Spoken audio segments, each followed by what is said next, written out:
Hey, Diadems. How you doing?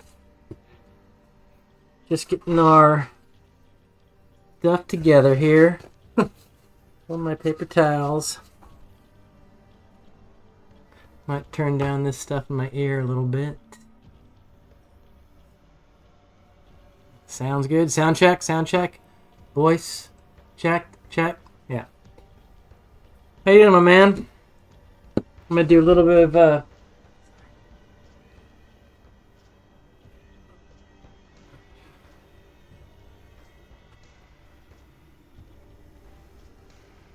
oof, yeah, oof, yeah. 5x5. That's right. Um, I just watched Aliens like. I just watched Aliens like a couple nights ago. What was I doing? Might have been Friday night or something like that. That's what when they're leaving, not the Nostromo, but whatever their ship's called in that movie, and they're going down to the planet LV-247. Everyone's good. Yeah, they're at various things tonight. Star of the show's at dance practice. Pants in the family, she's at a meeting for kind of this Pacific Cultural Arts Festival she's involved in.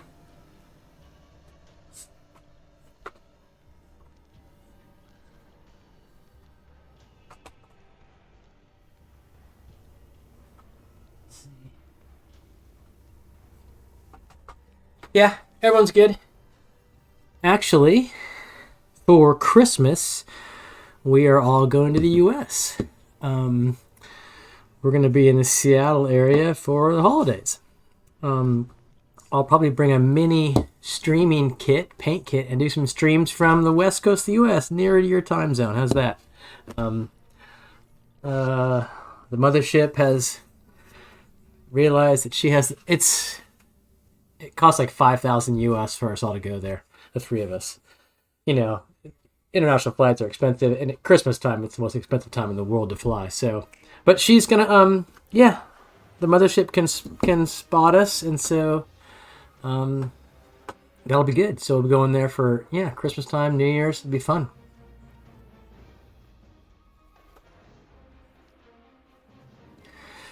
Yeah, yeah. And how are you? 5x5.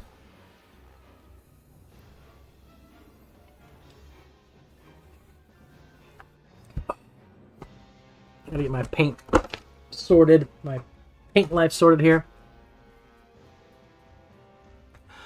Tired. I'm tired too. I mean, my own fault. I've just really been doing. I mean, my work stuff has really got me over a barrel. My own fault for not preparing enough, playing all day, all the time. Not all day, all the time, but you know. Yeah, and I've got D&D. I can't complain about that either. Lots of that to prep. My complaints are really not much in the grand scheme of things. So why are you so tired? Just tired, normal, every day, tired, which I understand. Something else going on? Everything all right? Use my brushes here. Use your brushes wisely. The 2 is 0, and give me a really fine tip one for that stuff. The 530. That'll work.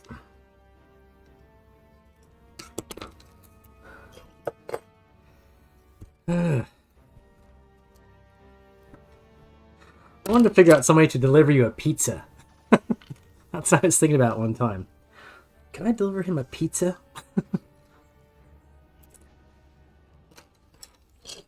I need my 5.0. There it is. Is that a good one? No. Kind of crap. Do I have a better 5.0? There's a better 5. No, that's 5.0 looks pretty crap too. God, like all these 5.0s are never any good. That 2 is pretty nice. Do I have a nice 0? That is like a 4. That's fine. Nice point on it. I think I'll use this 0. That's a super nice point.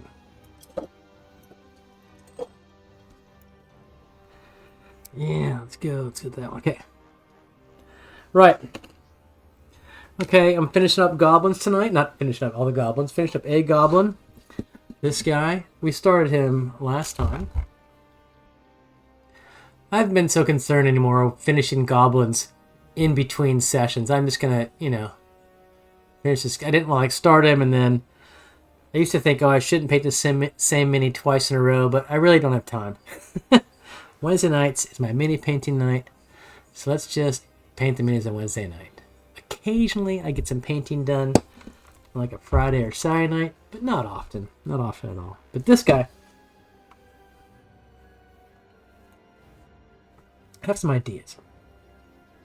This guy, for his standard there. I'm going to paint those little etchings on the flags, which I think are actually metal, in white. And then, and make those little runes stand out. I'm going to do them in white, then I might do them in like a red, see if they really kind of pop.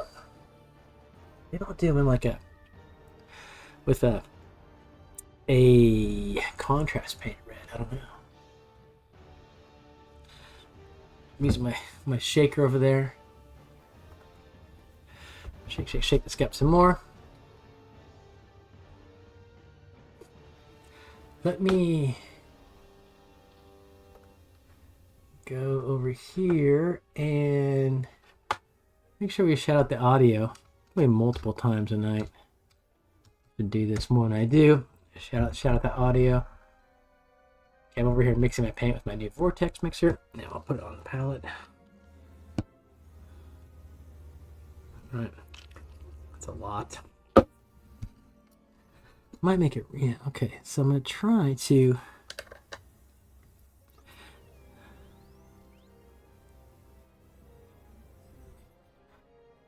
So I'm going to push this down a bit.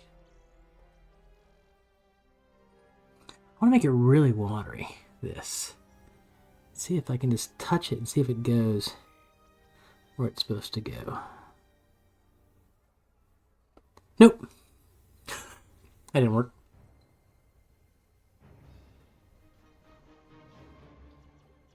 Had some more, but...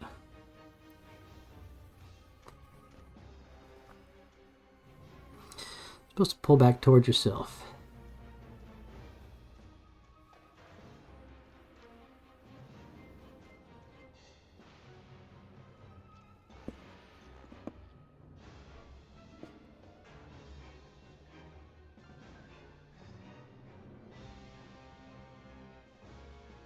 It's better.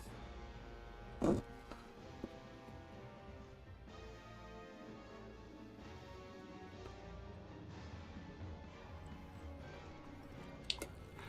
to get that off there. Before it dries too much. Damn it. Okay. Wasn't able to do that. That's alright though. I'm gonna do this one now.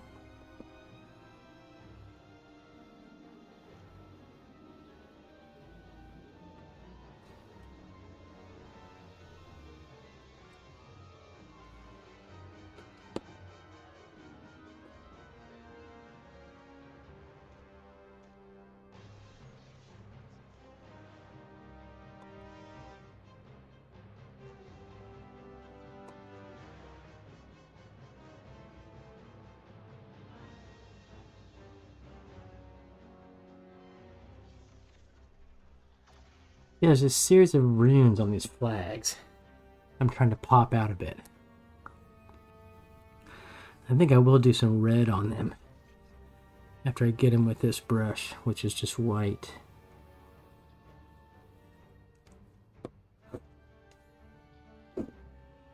Give me top row now, and that's that. Okay, that's just a cross.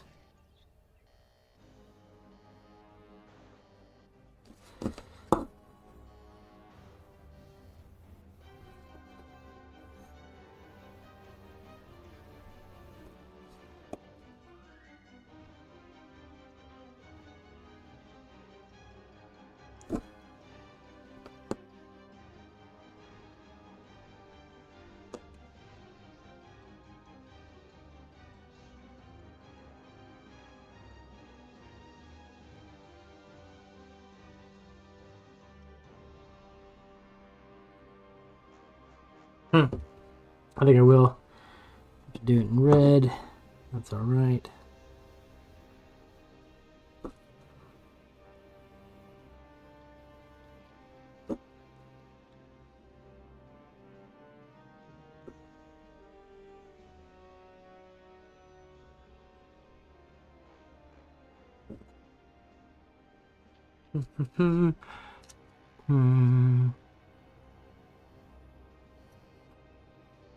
Okay, some of these bottom ones.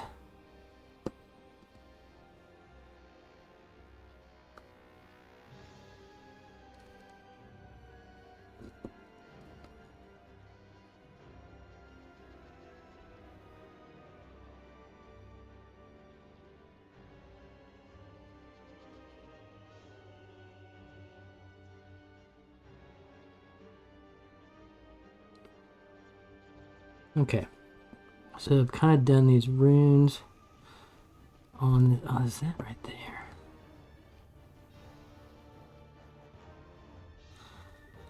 I might. So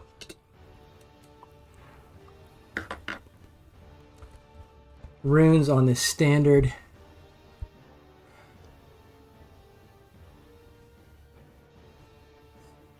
kind of goblin-y. And maybe I'll now do those in red or white or doesn't do them in red or yellow, like super gross yellow, super gross yellow, like neon and green. I don't know, they're goblins, so maybe the green is what this yellow green is what a goblin. They probably have shit for design sense. Imagine, or it could be red. That's too out of control. Could be is this Scarlet Sun's red? Evil Sun Scarlet. Could be that, which is more of a goblin-y red. I'm kind of liking this yellow, but could it bounce off all his skin? It should be orangey. Maybe red is the better way to go here, or even orange red. I don't know. I really like the yellow. It's so disgusting.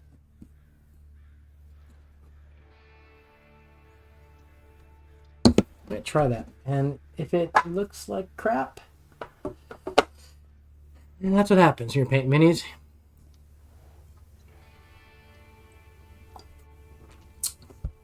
Some things can turn out looking like crap.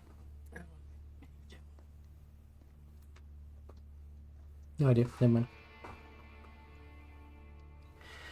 This music sounds like the soundtrack to Diablo. Those right there. That chord. It's total Diablo. Is it not?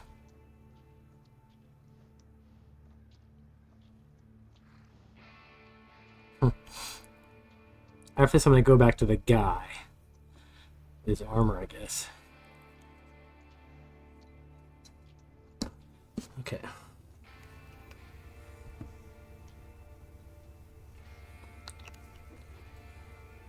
I might see if I can use even tinier. If I can use this brush in a useful way.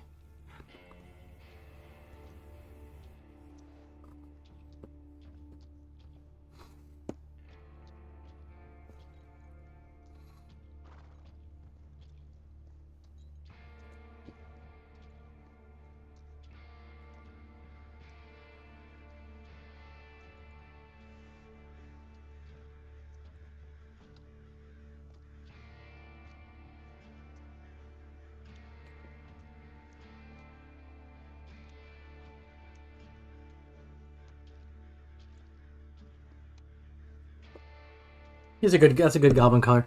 I like it.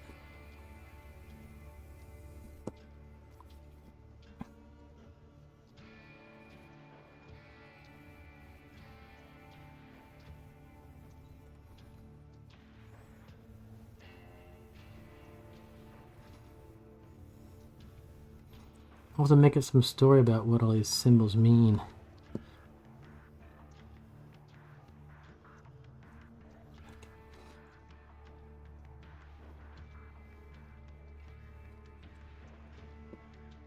Yeah, chance, all right?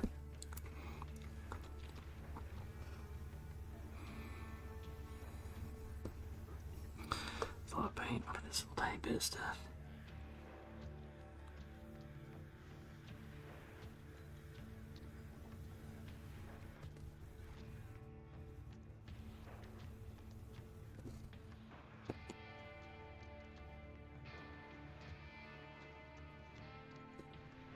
Cool.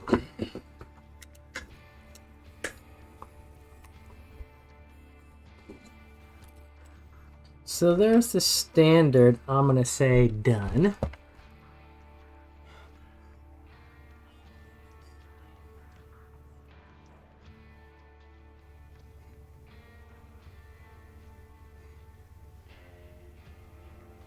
Now I've got to do... What is that helmet and that geyser spike? Let's look at my medals I got.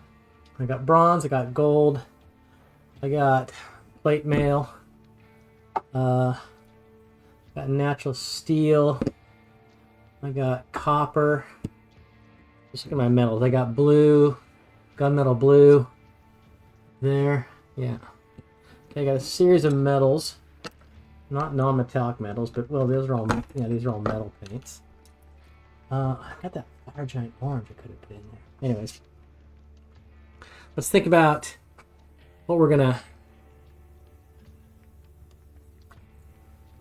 do for his armor. And I do have this guy's armor to think about. I think I used that, I used this new bronze, no, I used, not plate mail metal. Far out, where is it? There it is, I used rough iron for his, that plate, which is kind of what he's got there. So I should use the same colors, cause right. But I'm gonna give him a different. His headgear will be different. Okay. So yeah, I'll use that rough iron because he's the same kind of guy, and I'll give his ropes the same treatment, but that headgear, I'll make that the plate mail or gunmetal blue. Yeah, he's got a blue friggin'. No, I'll use that for the sword still. Okay, like copper. Now it's too close to that one. Yeah, plate mail metal it is for his helmet. Not too. Let me mix this guy up.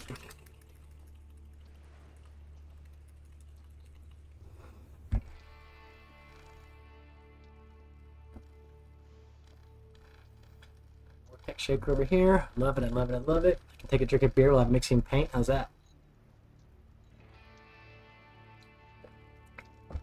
That's civilization right there. Okay.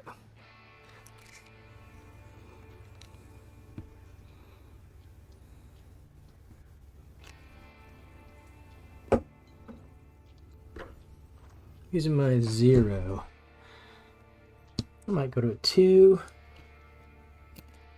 Or this crummier 0. I'll use my 2. Yeah. Kind of a crummy 2, actually. His spike will be a bit different color. I'll have to make his spike different. Oh, it's just okay. It's helmet. He's got these wings. Yeah, okay.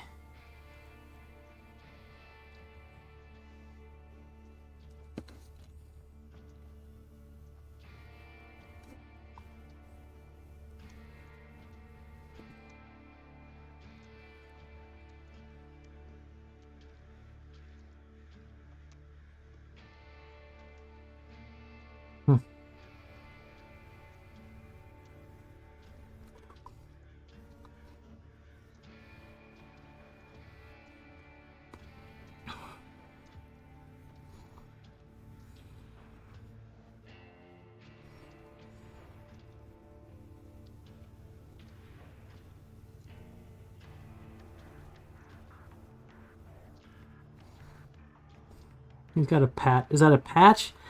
It's a patch on his eye, not some metal from the helmet. That spike, I'll make a different metal color.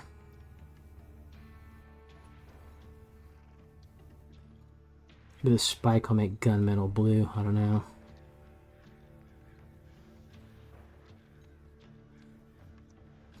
So he kind of matches his compatriots somewhat.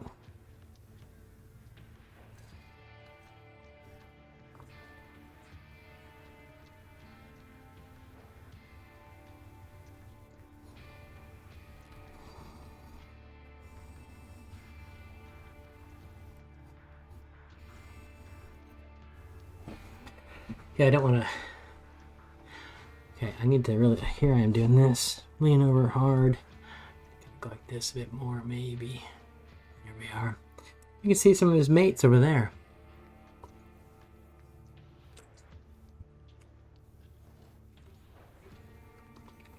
Okay, yeah.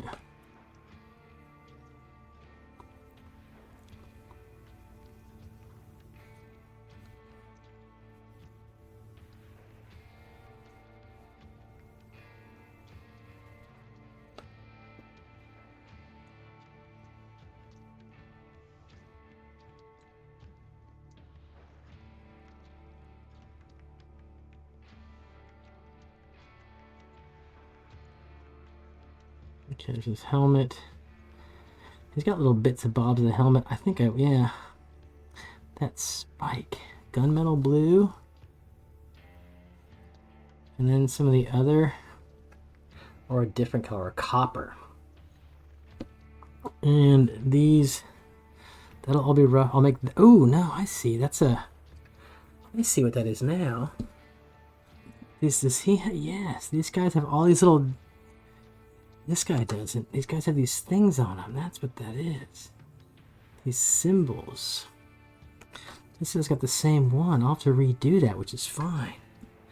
And I'll put, yeah, their thing on it. I like it. Right.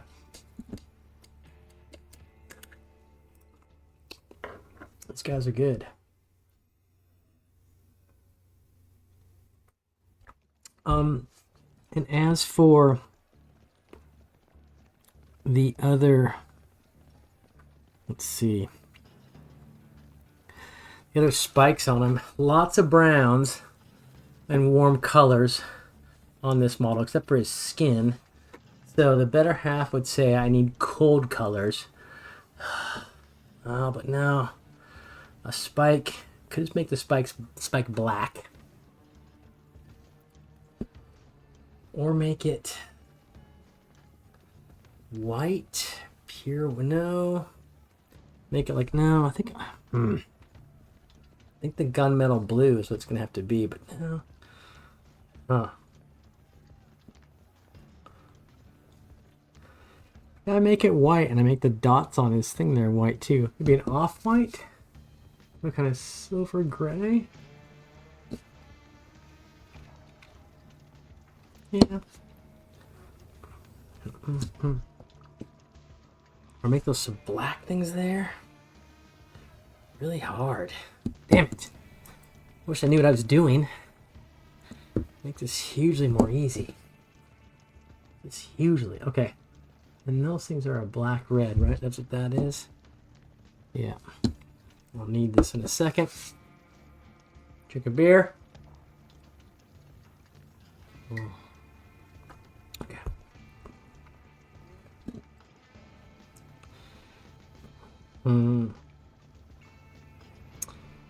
I just don't know. Okay. Goblin, the gross, and all that stuff kind of matte to skin. Should have made those orange, I think, now. Maybe I'll do them again in orange.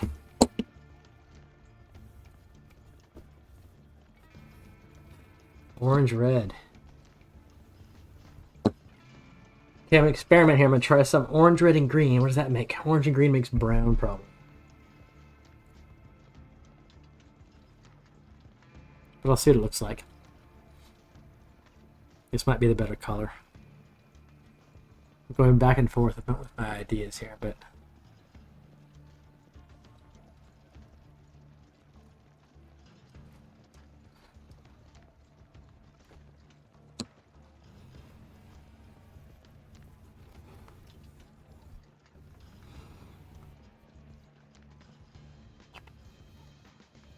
Okay.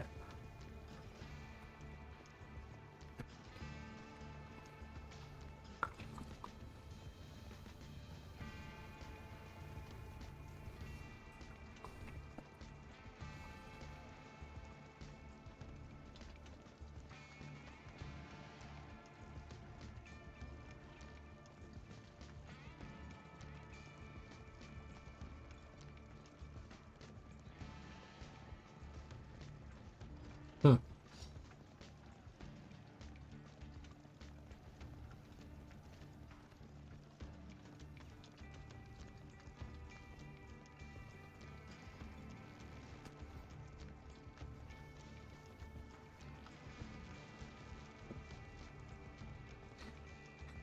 Jesus.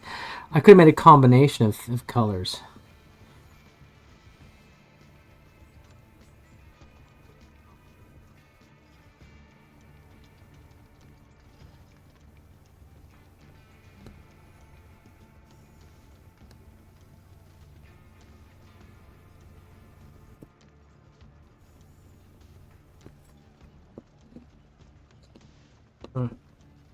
Let's leave it at that. The mixing and matching of things. They're fucking goblins, for God's sakes. They know what they're doing. Anything about colors. But now, yes, okay. Right, now I gotta figure out, and I will make that thing his, like, cod piece thing. No, not steel. It's gonna be one of those colors, yeah.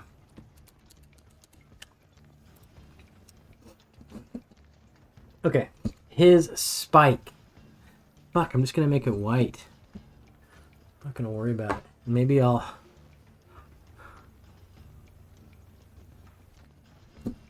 Talk about over-worrying something. Shit.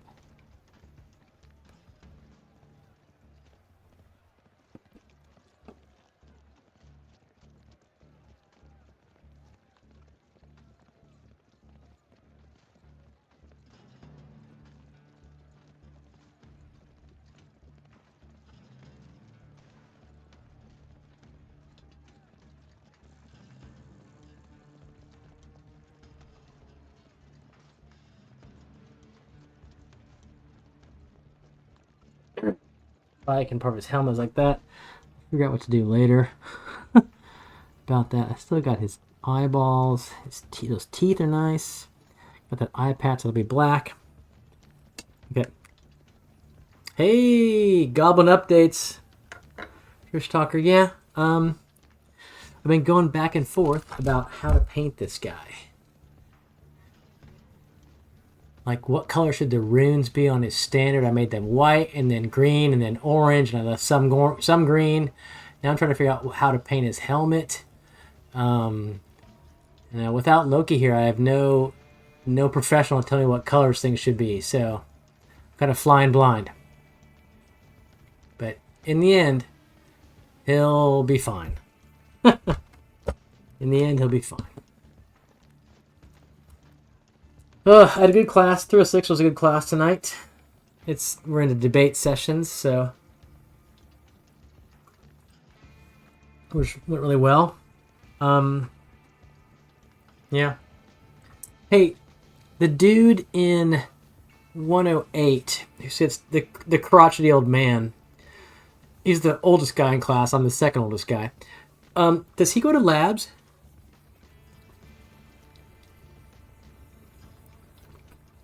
And if so, is he also a total piece of shit in lab? Just asking for a friend.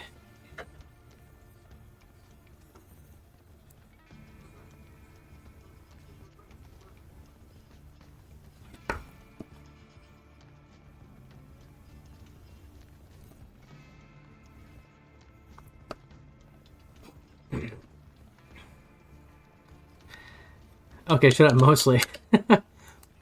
He was so unsatisfied with my answers in lecture. You couldn't see his face, but he was so unsatisfied. He just, yeah. What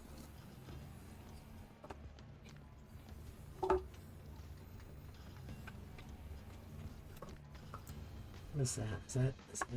Like, he doesn't wash his hands out of spite for Maori protocol? Is that why he doesn't wash his hands?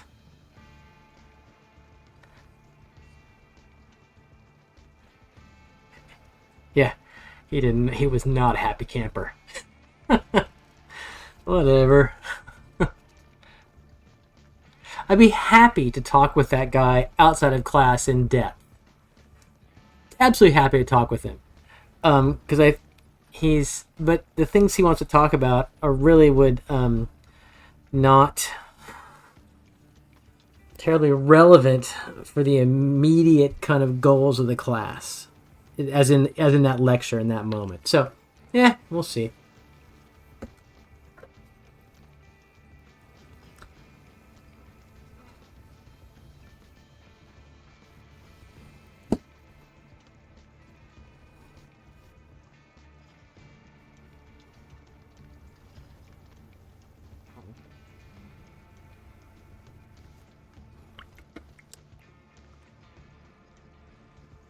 That eye patch, and now I'm gonna do his eyeball, which I'll do in yellow. And I guess, is that the yellow? No. Slightly different yellow for his eyeball. Obsessed, really? Gold, all kinds of treasure. There you go. There you go. That's a way to get him to come into post. That's a way to encourage retention from year to year, third year to post grad.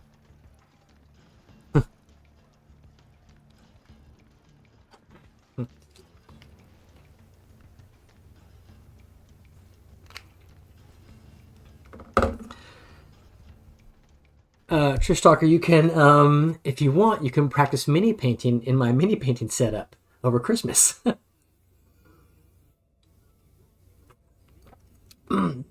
Honestly, of all the paints, and you could even use some of my old minis, I guess, maybe. Whatever. Something you could do. Okay. I've got to get this guy's eyeball done.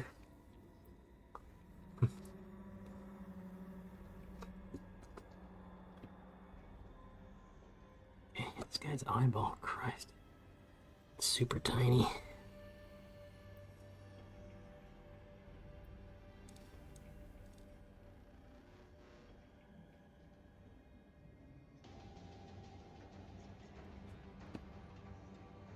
More.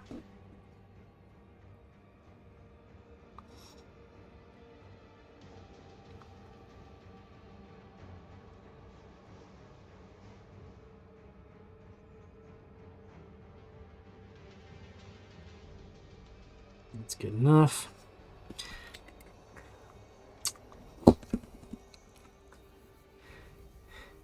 There you go. You could. There you go. You could twitch. I might take a mini painting kit with me though to the U.S.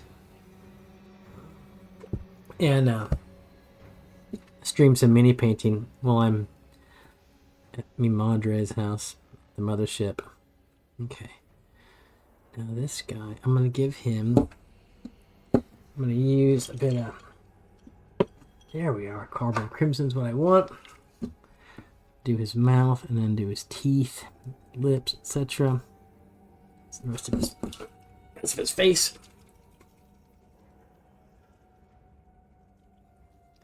Christmas themed. I'll wear whatever, a Santa hat. Yeah, Santa hat. I can do that. Well, it's just I have streamed from Brazil. My hotel in Brazil, I brought a mini painting kit and streamed. That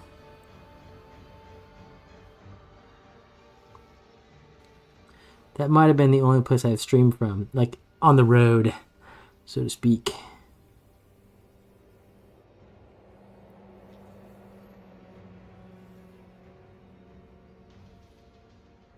Okay.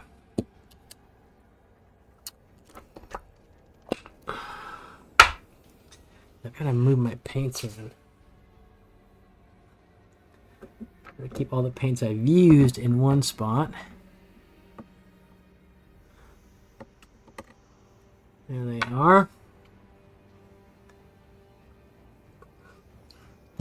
Okay.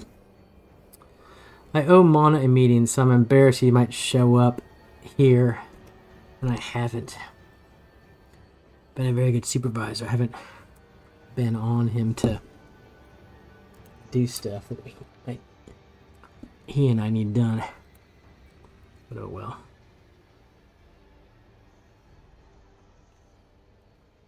This guy's got big fangs.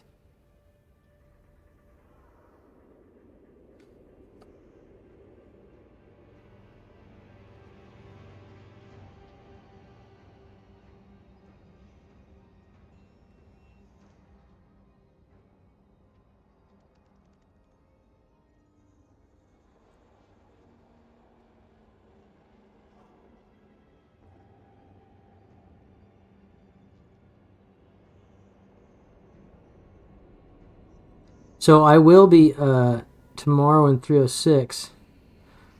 I'm going to be not teaching, but I'm going to be holding my kind of like discussion of the Modern University session like I did for 107 last year during last year's strike. So I told everyone that today. I said, hey, I'm not, not going to deliver any content, but if I will be there, if you want to kind of talk about these issues, we can talk about it. We'll see how that, maybe no one will show up. And it's totally fine.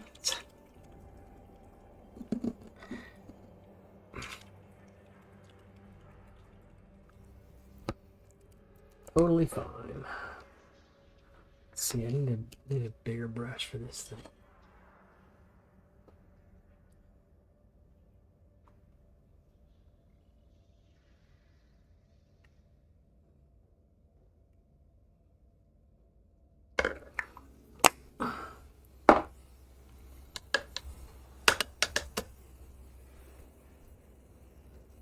I did. Out of 100 student class, I had like 20%.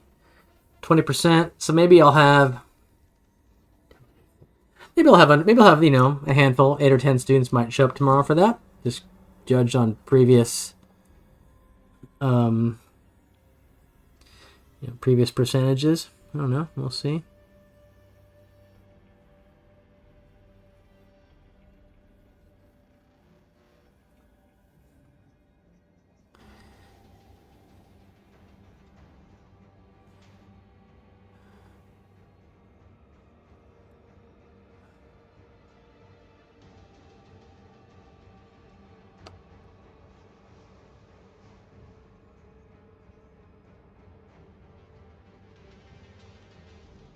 If no one shows up, that's also fine.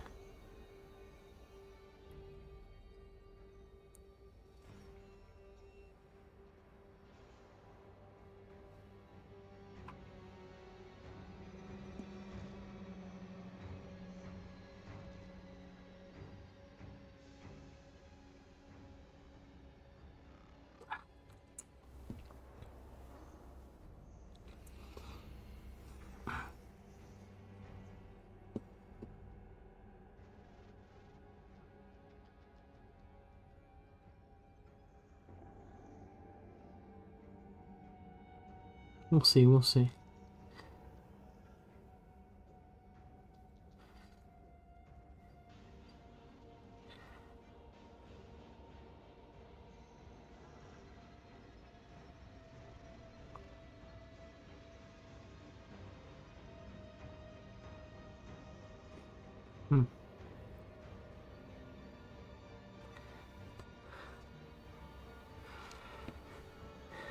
Yeah. I remember her saying. Yeah, I think she did say that she's gonna put the strike slide up. As I talked briefly about say in 306. It's just kind of a hard thing, So imagine if a medical doctor, and when they go on strike, with the kind of things they have to kind of think about in terms of should they strike or not? What are the effects? But as I told students briefly, I said, that Yeah, strikes have incredibly negative effects on people. And that's kind of the point, to suggest that, hey, see, this is a valuable service, and when it's denied you, it hurts. so maybe we should think about that. It is kind of difficult.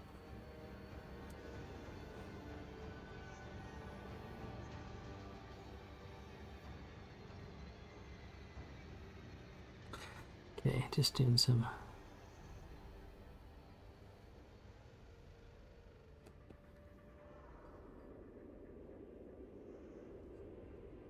wee highlights here.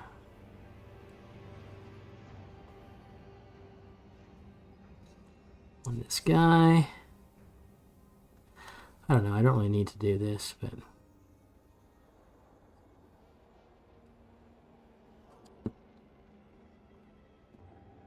try to make his skin look a bit more realistic. He's got shadows and whatnot around him.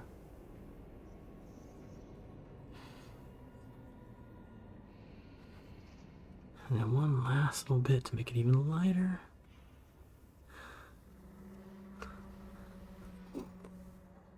Just on the tip there.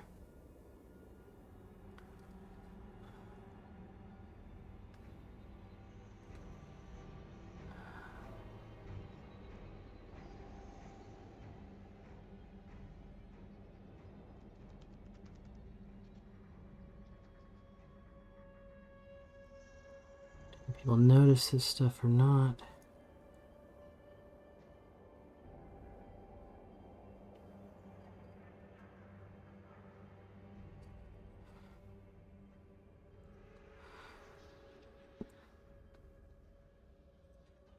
So as soon as so, yeah.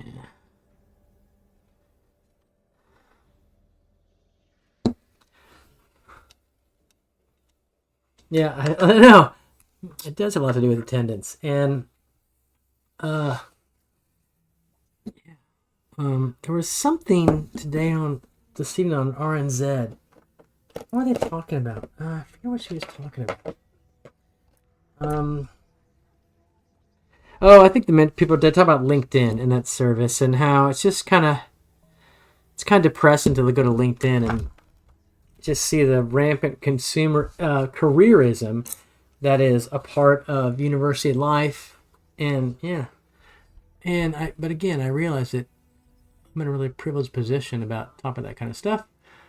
But look at this guy's goblin skin. So I'm just trying to get some definition in his goblin skin. Definition just mean transitions, light and dark and whatnot. I'm not very good at it, but it looks a little more real. Trying to do is get his face going. He's got an eye patch. Arg. Red mouth. White fangs. Which I will now manipulate with some Reeklund Flesh Shade. Not Seraphim Sepia. Maybe that for the spike. Not Gnome. Not Agrax. Reeklund. Oh no, it's an unopened bottle. I have an open bottle right there.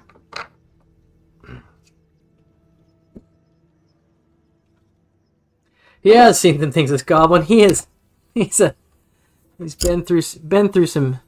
He's had some life moments.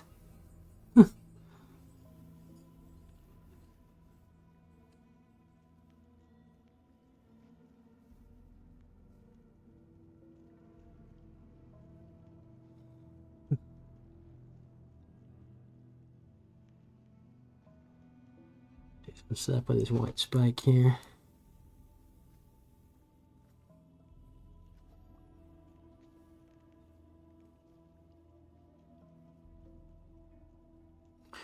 So we gotta get Holly to visit the stream. Gotta get Nick to visit the stream.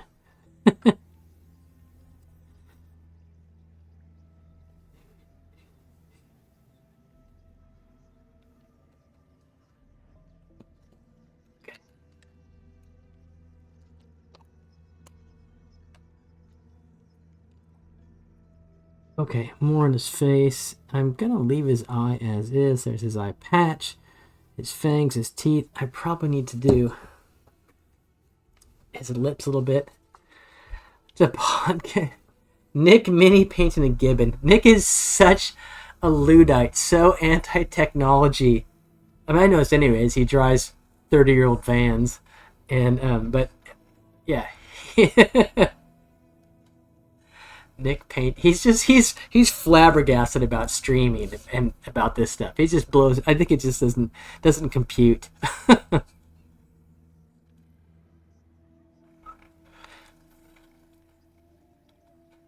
Oh no, it's pretty funny.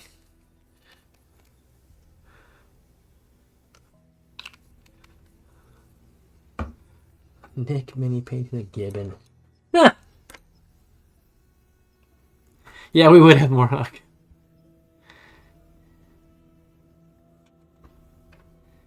As an eye, tech is sometimes evil.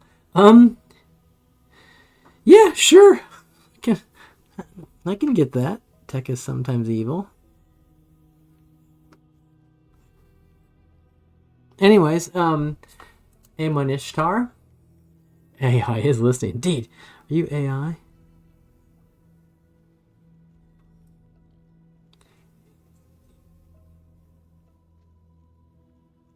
If you're not a tech bot, Ahrmin Ishtar, good to see you.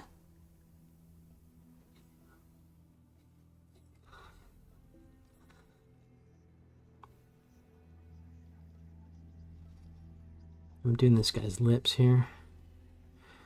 That's good enough for me. Now I'm going to do that. Put a piece down here.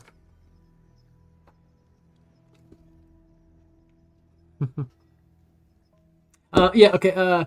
If you, I'm doing all right. Ahrmin Ishtar, you're not new here. It's been a long time, so please remind me of our previous meeting.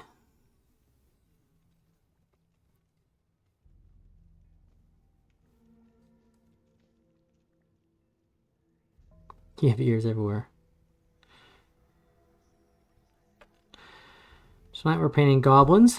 A little while here. Anyways.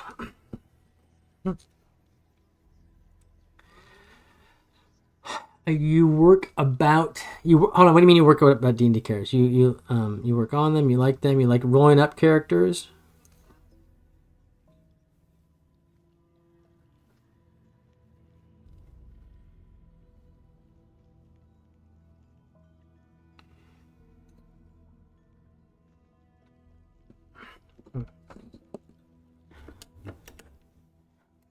Writing about their details and backstories, etc. That kind of stuff. If you want to look at our backstory, I'll just post this quick advert for, not advert, but a link to our World Anvil page. Concept is funny, but without a story to tell, they're a bit hollow. Yeah, sure. I understand. I agree with that. Absolutely. Just like, so characters and character backstories kind of on their own. I don't know, not hugely useful, I guess one might say. I'm going to get another beer, so I'm going to sit here, and I'll be right back. I'm going to let that guy sit here. I'll be right back.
Here I am.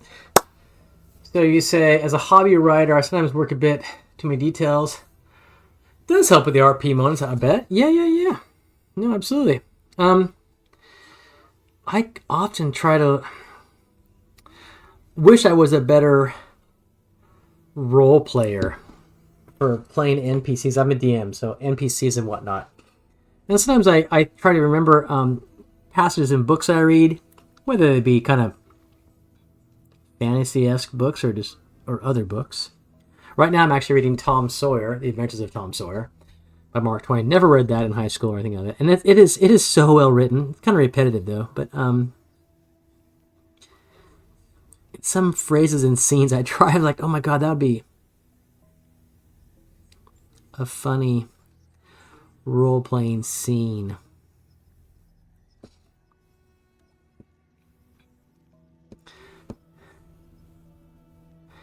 So do you DM or no, you're a player? Ishtar.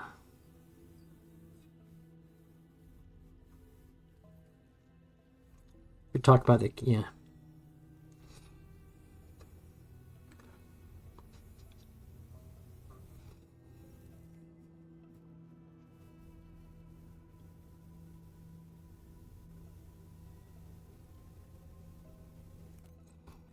Well, you gotta be prepared for the unexpected, right?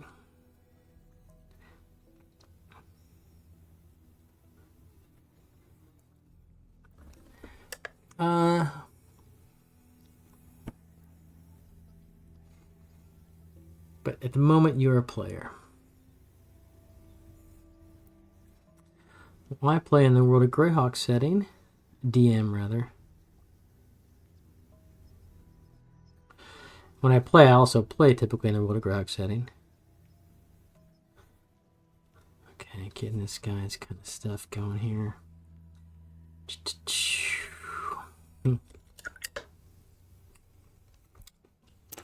Okay, so I work on this guy's helmet. Focus. I might put a little black dot in the middle. Or maybe... what could go in there? Let me write the event for so far. Oh, yeah.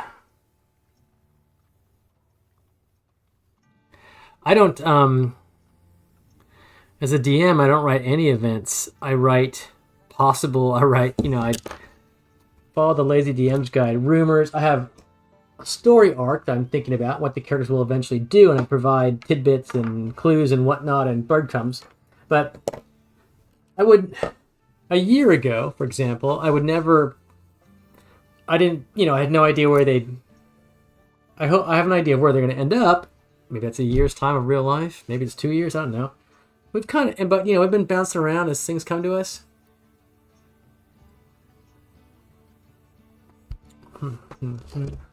That's cool. That's cool. Okay. This guy's got these white circles on his helm. You can see there. And I was thinking I should put a dot of color in those white circles. Question is, what is the dot of color?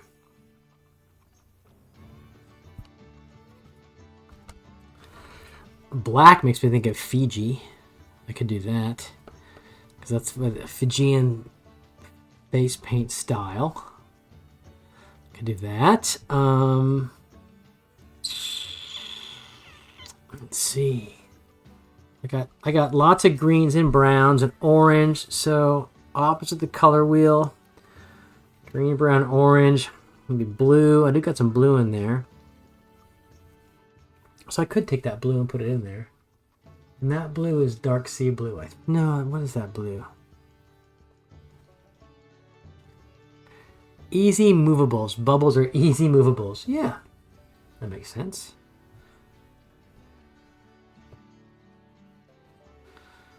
As in you blowing bubbles around. Okay, what is this guy's color? What's the color? Anyway, I'm not gonna remember right now. Maybe it'll come to me. I'm gonna wash his helmet in Nuln. And I can put copper rivets on it. And I can move down to the rope tie around him. Then those blades back there. His bronze armor in the front. Yeah.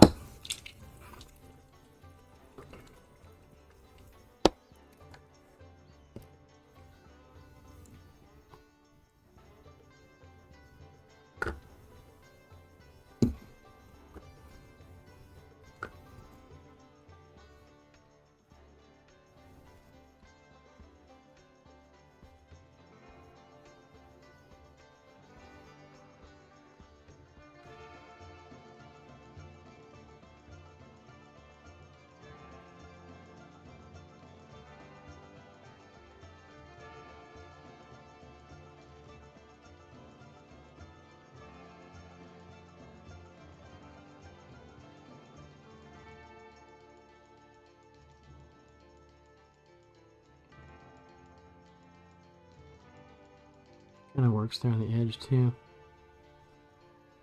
Get a bit of null in his face there. And the helmet, okay, yeah.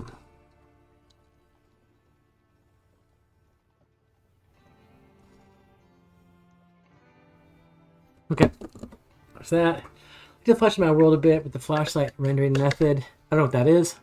What's the flashlight rendering method?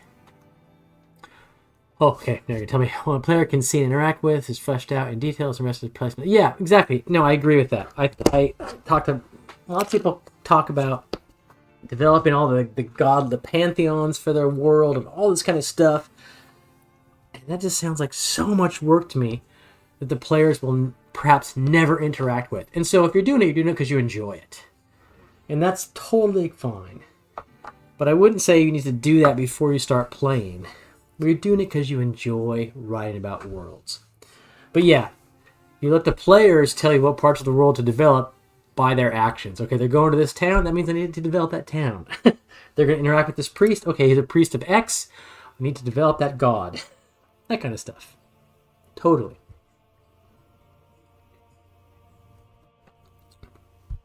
I agree. That's what it should be. Okay, so I've done his helmet. I need to still do some copper parts of it.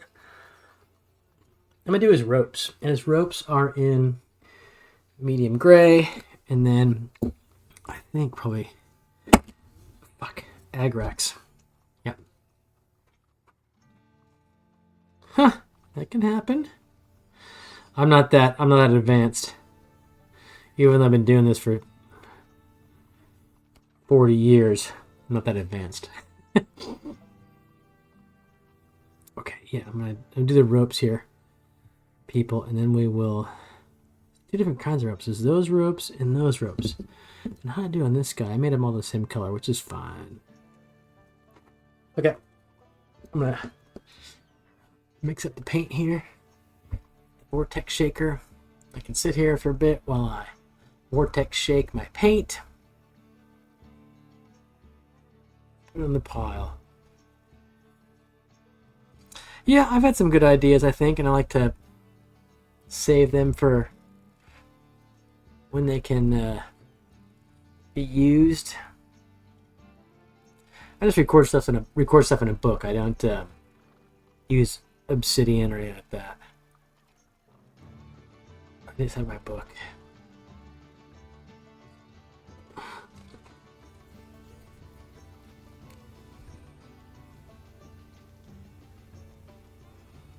Ah, this is plugged up. I gotta poke open this thing. So, toothpicks. Here we go.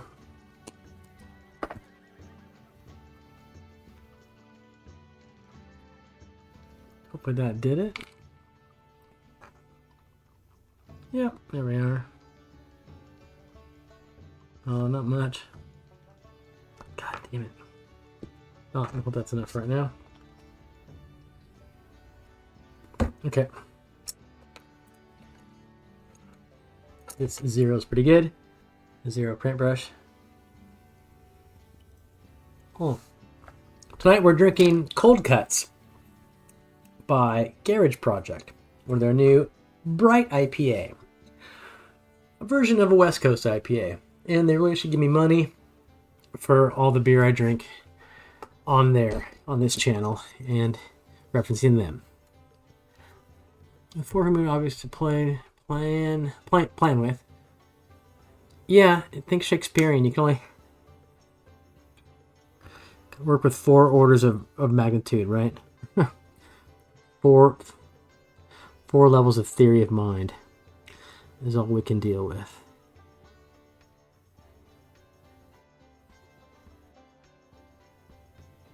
Actually, I read Macbeth again, since high school. A couple months ago. For fun, just in bed at night. And so I remember reading some Matt Mercer interview. One of the things he said like, one of the best things you can read for D&D is Shakespeare. The master of kind of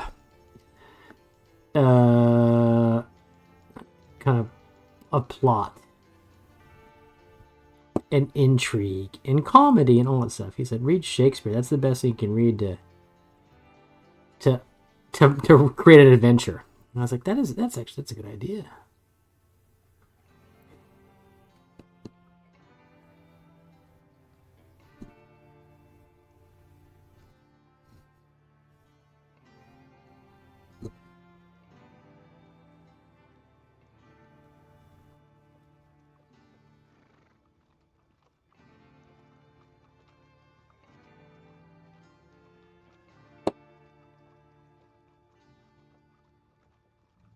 I thought I had a phone call coming in.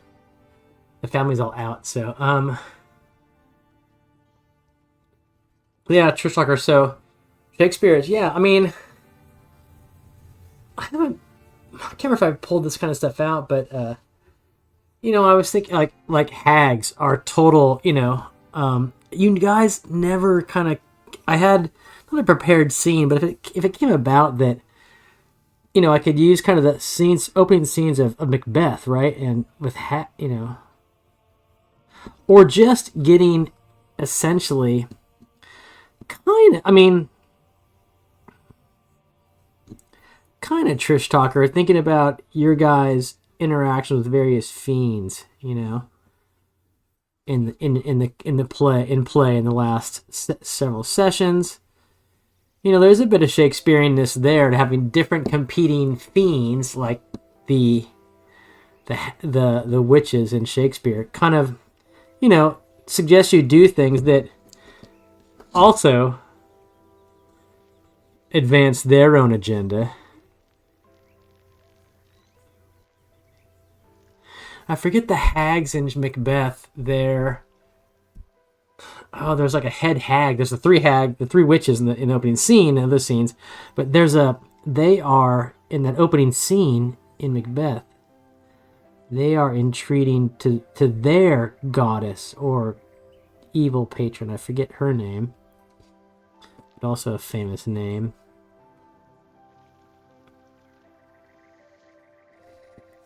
But yeah, so think Shakespearean drama.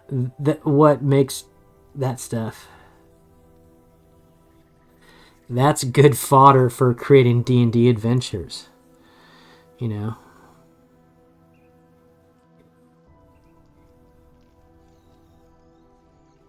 Especially when you have like the Richard the Thirds and the Macbeths, total political intrigue.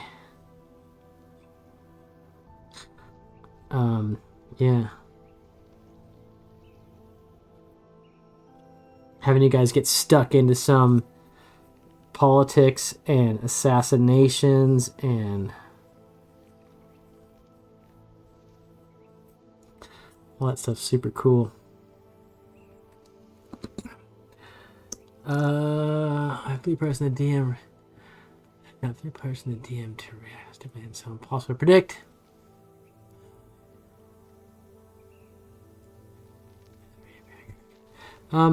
Fiends are fun to play as a DM because fiends can dish out. Fiends can provide great information, but they also players should realize they have their own goals, right? The DM, you can use that to your advantage. Not your advantage, just to make things more super interesting. Not everything is as it seems, right?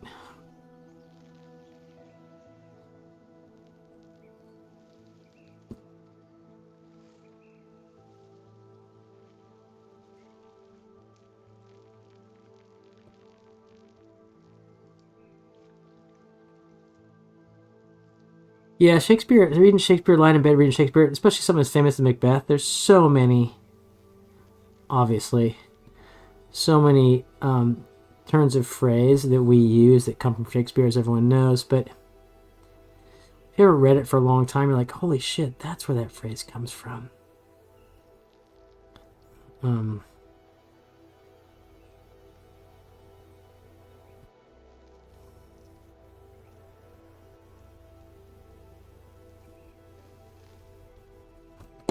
So you say, Faustian bargain. Themes is a librarian whose goals are hard to label, good or bad. Yeah.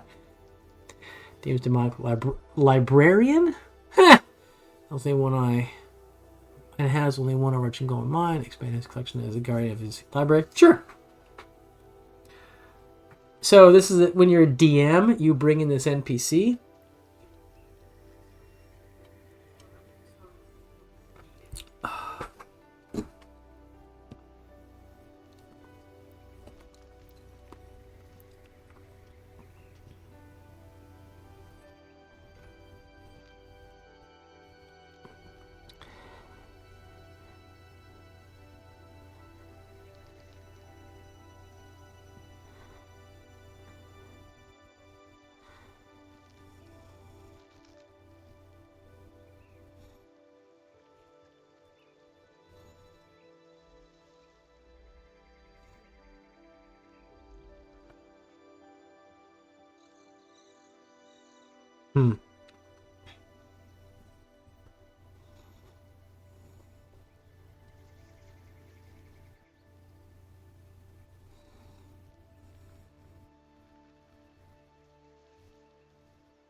This soundtrack is strange. It sounds like we're listening to... What are we listening to? I mean...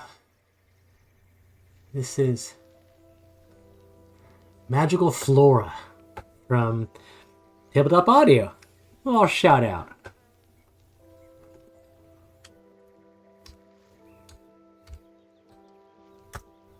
There we are.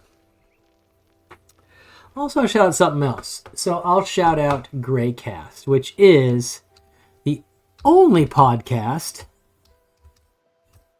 dedicated to the world of Greyhawk fantasy setting. Go there for all your Greyhawk goodness. Seriously. And now you gotta check something really fast. Well, no, I won't do it now. Okay, this guy's got some tricky rope areas here that are, yeah, tricky.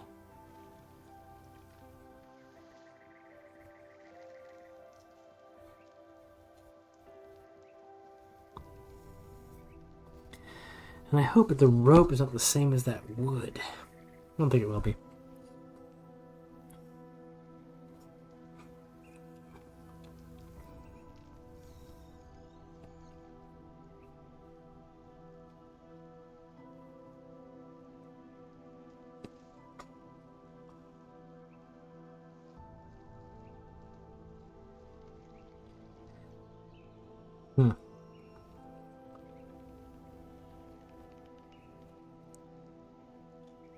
Leave that dark. Come back this side over here.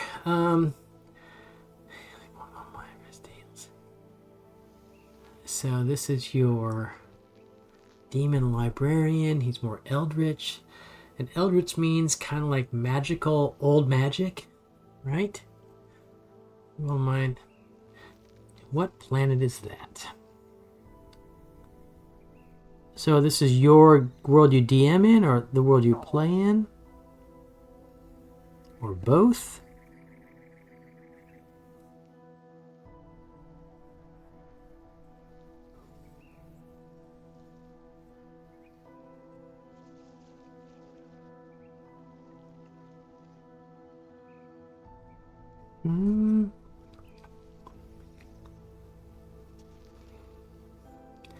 From time to time, both sides, so someone can't.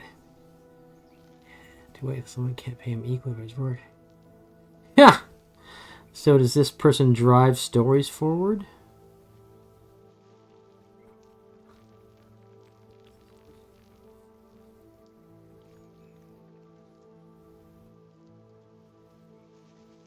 This demon, I should say.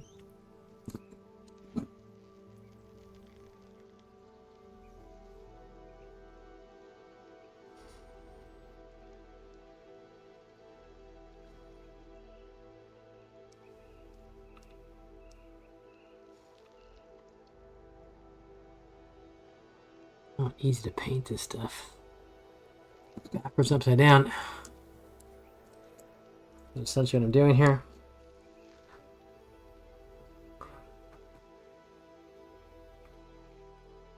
What's a bodge? I'm an old man. I don't know the young kid terminology. If you're a young kid. What do you mean, boon? Okay, there's most of his slinging ropes. No, the front still. Nudge, thank you. Understand. Oh, you typed wrong. Got it. Nudge, not bodge. Got it.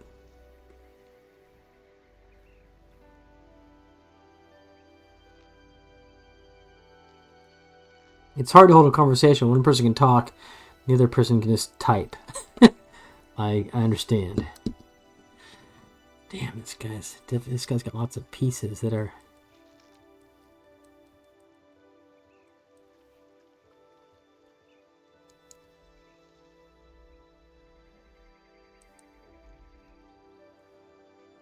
difficult. This guy's ropes are all kind of like underneath him.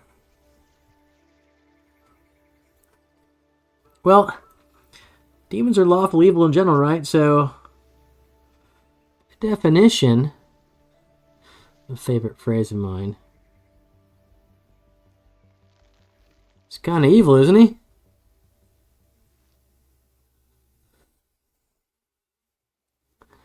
A demon doesn't see himself as evil?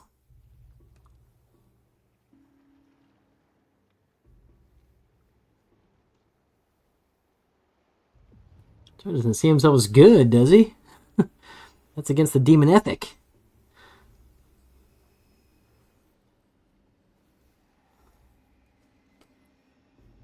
Okay, doing some rope work here. Ha! It was libertarian.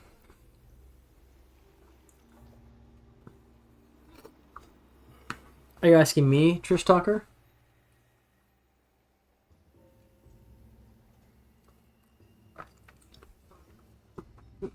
It's, for me, I just enjoy playing characters you guys can interact with. You know, Crazy Steve, someone you guys can interact with. So really, I think for a DM to play an NPC well, it has to be kind of an extreme personality. That makes it more fun. If I'm playing a guy who's just kind of like essentially the middle road emotionless, it's hard for you guys as players to interact with that. But if I play Crazy Steve and I'm out there, crazy, chaotic, you guys can have fun with that. And we can all have fun, therefore. If I play evil, conniving demons who visit you in your dreams and stuff like that, as I have, that's also fun because you guys you're trying to guess what's going on. And so yeah, I think really NPCs that are,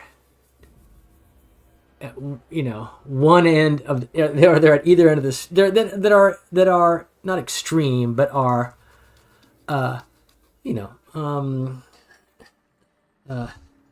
Maybe extreme is too strong. I don't know what a word is besides extreme, but you know, either extremely good, like they're so good, they're annoying as fuck. They're so evil that you don't know what's going on. They're so crazy, they're so whatever. Like any, you know, I'm not we're not going to get to subtle acting in those 4 hours when we're hanging out together on the table. So for me, it's easier to be extreme, and you guys can, you know, the hermit you interacted with, you know, in the mountains. Being kind of extreme is easier to play as an NPC than not. Yeah. And yeah. So being like some of the other characters I've played, NPCs I've played for you guys, with you guys, and I don't know. It's not that they haven't been. Like, who's the guy you guys met in Tomb of the Lizard King? He was one of the prisoners. And then I go look it up. But, you know, then you figured out he actually kind of did some bad things in the past and kind of not sold you out, but he was just a normal fighter kind of guy, you know. But I had ideas in my back of my head of what was really going on. But Yeah, it's difficult to kind of bring that out, I guess.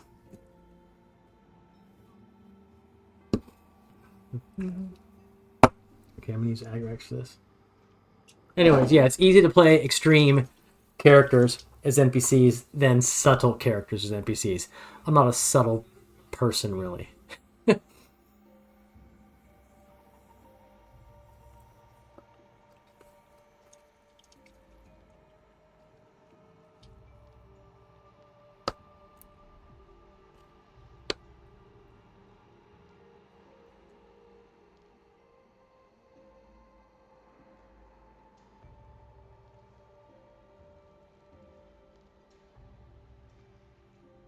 So your demon character is a good information broker. That's fun.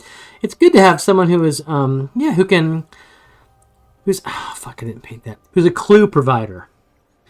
Someone who can provide clues for the players. So that's a standard kind of, yeah. This guy's, playing, having an NPC who can kind of like, okay, the PCs need some help here.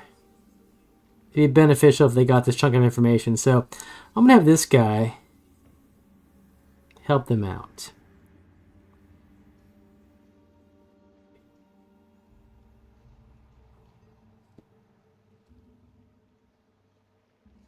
But in a way that I'd try to do that overtly. Hey, John's here. I try to do that overtly. So Trish Talker, for example, you got. I don't try to make it seem like, okay, we're faffing about, don't know what's going on, and Ethan has provided this NPC to clue us up. I don't want it to look like that. I just kind of like realize maybe sometimes, okay, it'd be helpful if they went here, for example. So I'm going to kind of provide some interaction that will get them there.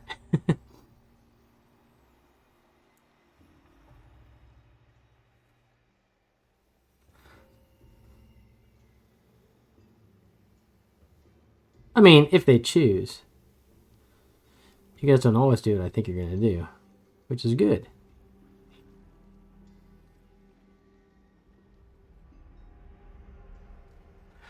So, Amon Ishtar says he was offered deals of payment not 10 hours tomorrow, but when later it may be on his terms. Ha! Bring it to me, and all your wishes will be fulfilled.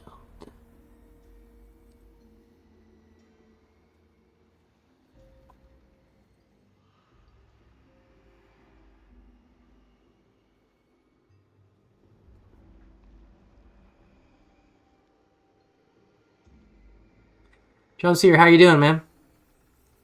How's the Great White North?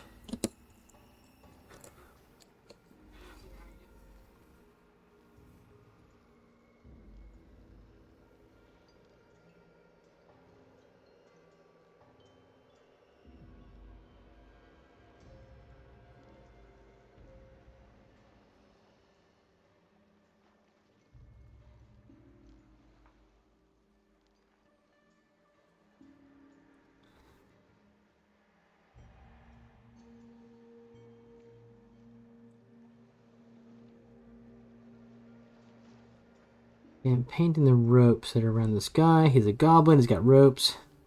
I'll show him off in a second. So you don't know how you're doing. All right? I'm doing all right.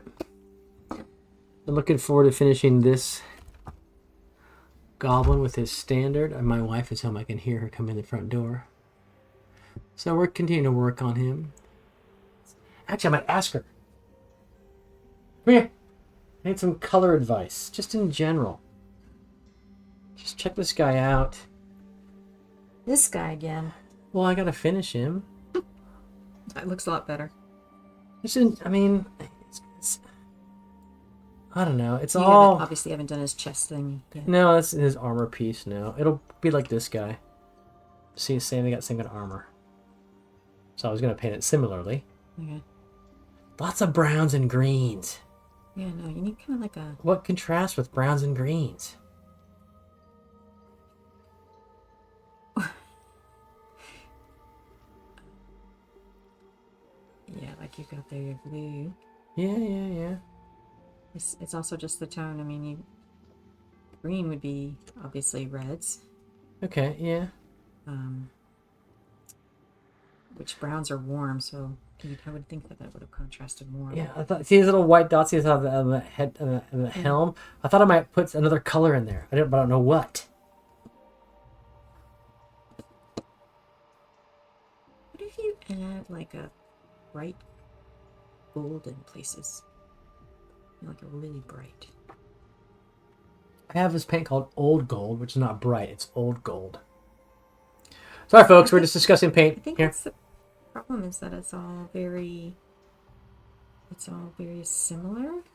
I know. You need something that's a little shocking. I should have made his standard, I guess, those flags or whatever they are, a really different color from his skin.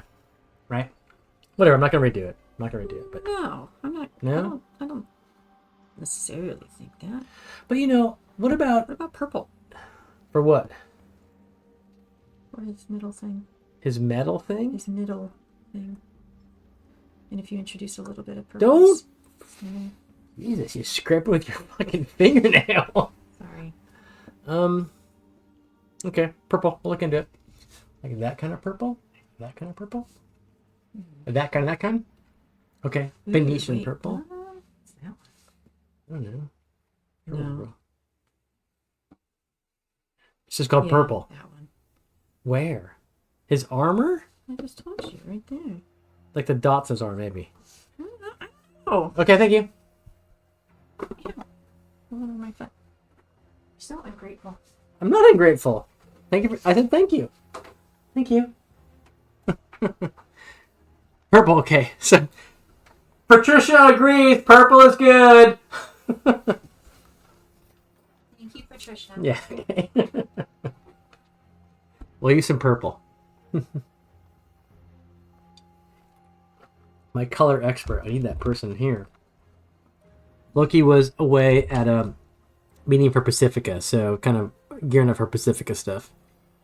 Okay, maybe I'll make those little... He's got... He's got like this armor piece, right? His chest armor. It looks like... Purple should work with the green and brown, yes. It looks like one of those dudes who's wearing like a fake set of like I think of like...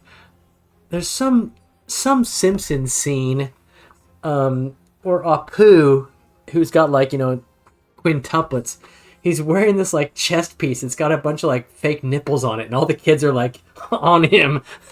And that's what this looks like. Right? That's what his chest piece looks like. Isn't there a Simpsons scene like that? That's exactly what he has. That's what he's wearing.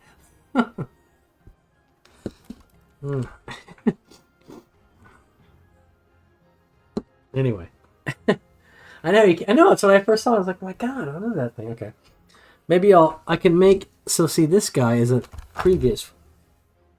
he's another one in this series. So he's also got the molting fake nipple feeder. But maybe on the other guy I'll use purple instead of like copper like I did on that guy. Okay. Yeah, purple, I want to put it on his fake nipples that are all over that armor piece on his chest. That will be the purple. But he's got in his standard there. There's this kind of purpley stuff. So I don't know. My wife's a professional though, so I should heed her advice.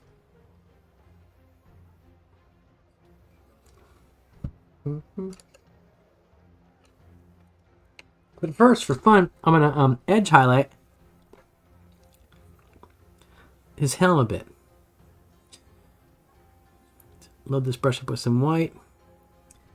Edge highlight like this.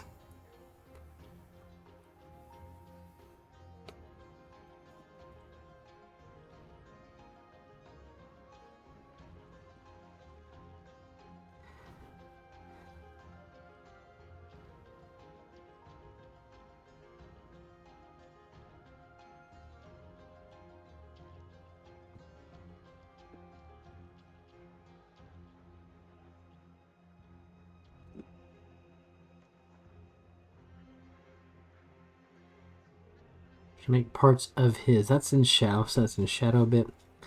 We'll come back here to this side and go like this.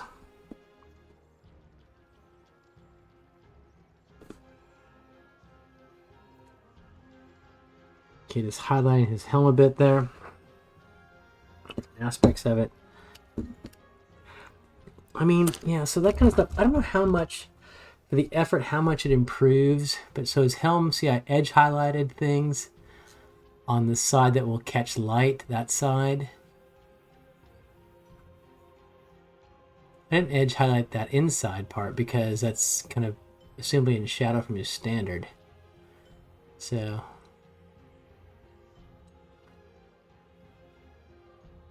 hopefully overall it makes a bit of a difference. So John C, I think Void. Oh, I did see the Void earlier tonight. I was tonight is a Wednesday night in New Zealand, a busy night for us. Loki's got stuff going on. My wife's got stuff going on. Lily, my daughter, has stuff going on. She's got dance practice. So I'm like, smashing at dinner, setting up paint stream, taking the kid into dance practice, coming back, blah, blah. And I did see the Void was on, but I wasn't having any time to watch him beforehand. So what do you mean he banned you from the arena? Why would he have banned you from the arena?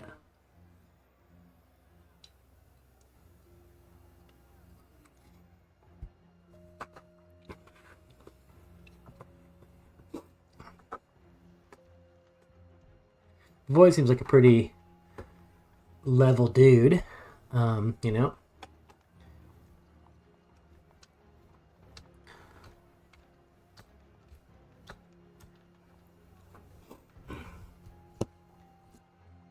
Okay, yeah, this guy, purple, just I don't know about. I guess okay, whatever. We'll do it. Okay, so I've done his ropes. No, I gotta do that rope right there. There's an errant rope I didn't get.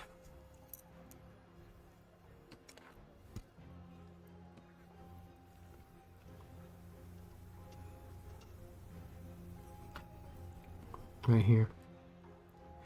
Tristark, I'm going to set this up so you... Well, we'll talk. You'll come over and we'll go through all this kind of stuff, but... Maybe I can set this up so you can do some mini painting. Because really, you can use my paints because they last for friggin' ever. Right? I mean...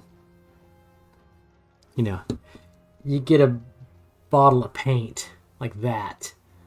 It takes a year to get through it, or more. So you can easily use my paints. And I'll give you my crappy brushes.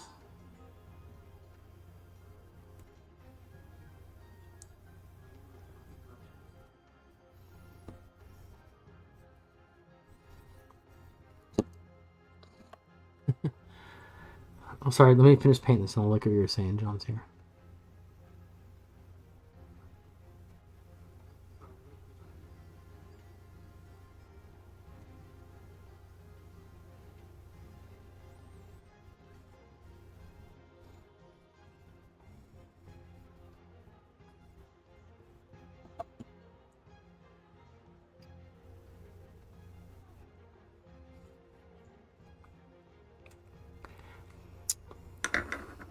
I mean, really, it's no problem because paints are just paints, right? They just like, they really do not get used up very quickly. So here's the paint. Here's all the paints, right? Just, you know, a wall of paints. You know, they do not, it takes years to get through them. They're not going anywhere. And that's probably kind of a limiting, you know, if you're going to paint a mini for the very first time, maybe you want to get like 6 or 7 paints. You know, there's $7-8 a pop, so $60 on paints, $10 on a mini, some brushes. You're thinking, okay, I gotta lay out $100 to paint my first mini. Not really, but something like that. Maybe $80 to paint your first mini, and you know, someone's like, oh, that's kind of a right there's a hurdle to enter. So John said, yeah, I was in the game. Hey, Diadems, thanks for coming by. Like I said, I'll be in the Pacific Northwest for Christmas, be in similar time zones, so I might do a couple streams over Christmas period that are more in line with normal people's lives. Anyways, awesome, Adams. Thank you very much. Adams is our constant and most prolific supporter. See you later, man. In the game, I got mad at my sidekick even though he biased for Beast, and then after I gave mine to Alan, I went back to square.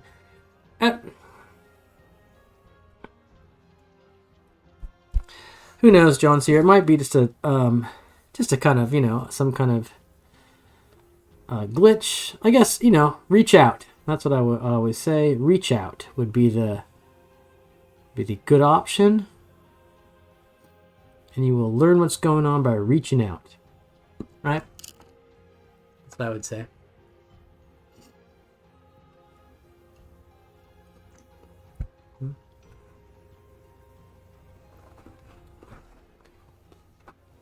Good to see others here. Thanks for stopping by. So, Amon, they're working the looks. Well, that's probably not too big a deal, is it?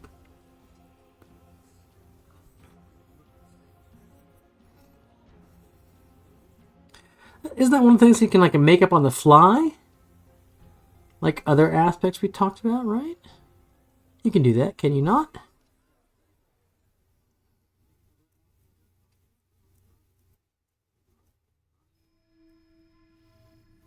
Don't beat yourself up over it, I would say. I'm going to use a rough iron paint now. Where's that? Right there. More paints. Rough iron. This is Armor Painter.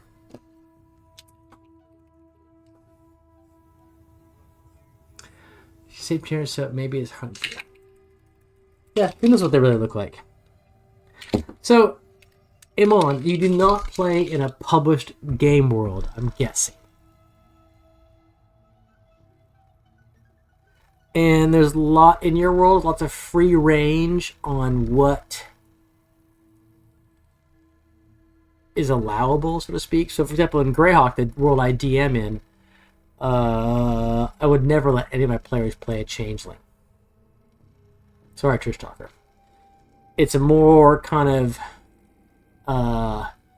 gritty, low magic, not fantastical, more medieval game setting. Sorry, Chapman. No. Oh no. Okay. Really? I've never, John C. I've never been a part of Avoid's Discord. I've only watched his games, so I've never been a part of that stuff. Rough iron. Okay, so I'm going to paint his iron here.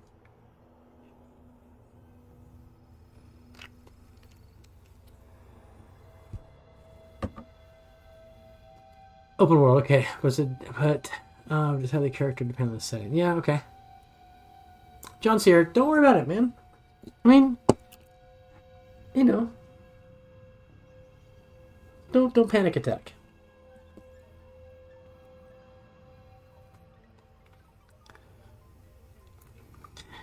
I'm sure you can rectify the situation through just a bit of conversation.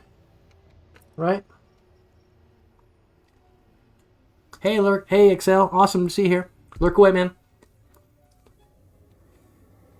And if you can't rectify the situation through simple communication,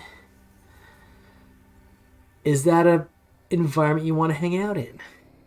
Right? Sorry, I know I'm speaking.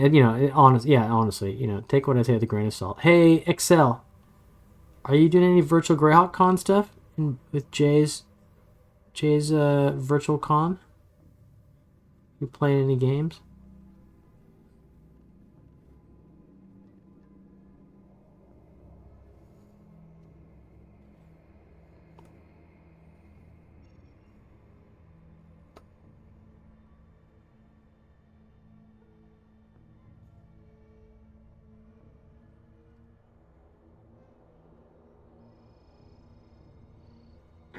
Nope. Yeah. I'm sorry you're sick. I know about the deal with life stuff too. I'm DMing a game on East. I think it's. Ugh. Well, for me, it's Saturday at 3 o'clock. But I think that makes it kind of East Coast Friday 10 p.m. is my game. Sold out. Good. I have one person on wait list. Yeah, kind of freaking out about it, though. Just so much. I got so much other stuff going on, and so to have to prep a con game is all. But I do this every year. I agree to DM games, and I freak out because I don't have the time to do it. But such is life. Such is life. Okay. Yeah. I'm painting his breast. Oh no, man. Yeah. John C. I understand. You're stressed out about it. It's okay. I mean, I would just say communication's always key, right? Communication's always good. I want to pause briefly while I refill my beer. I'll be right back.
Hey, I'm back.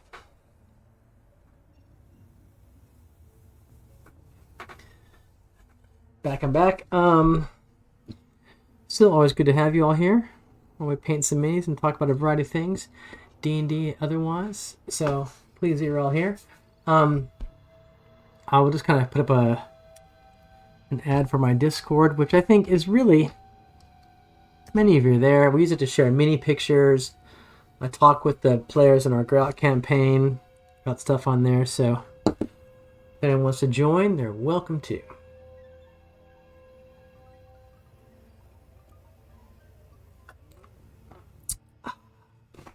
Right. Get cracking. I'm going to do the rest of this guy's armor. Got some other armor plates down here. He has his armor plates on his thighs.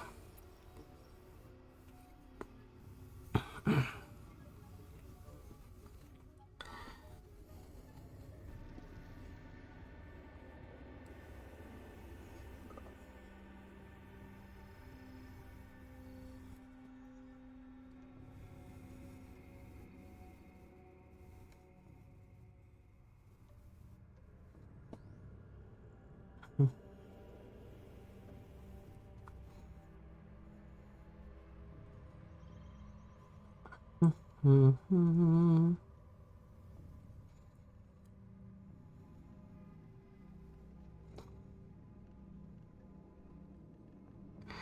Trish Talker, wait. Just wait. You'll get like some massive Twitch following this New Zealand summer.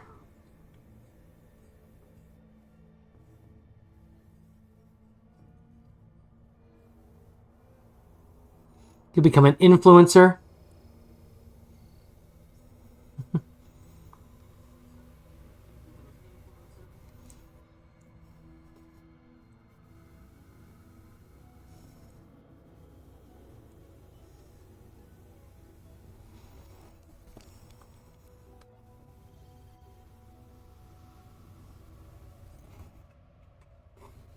Yeah, exactly. I should have a dog cam because that's people will come to see that. Totally. And people do if you watch Twitch streams. People have like they have their pet cam. There'll be like a camera on part of the screen up there, and it'll just be trained on their dog sitting in the friggin' dog bed, lying there, like that. If I really wanted viewers, I would do that. Kona would be a better moderator than Mana. I'll tell you that much. More active.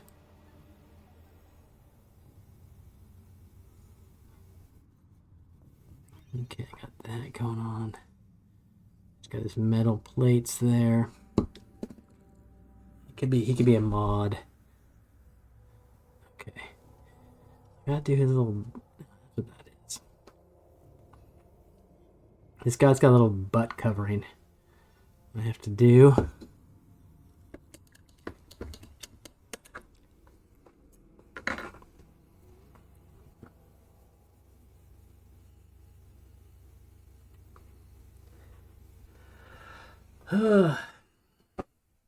Yeah, Excel, I understand dealing with life.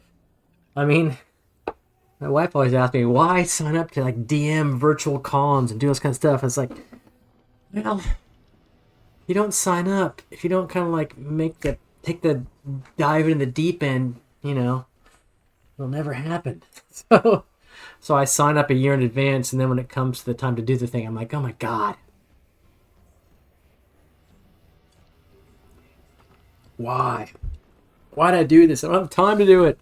I don't have any time. Okay, let's paint his butt covering. Just like this guy has a butt covering. It's brown. And then I gotta highlight his ropes. Yeah. Maybe I'll do that right now. Quickly, because that's easy. Thinking about it.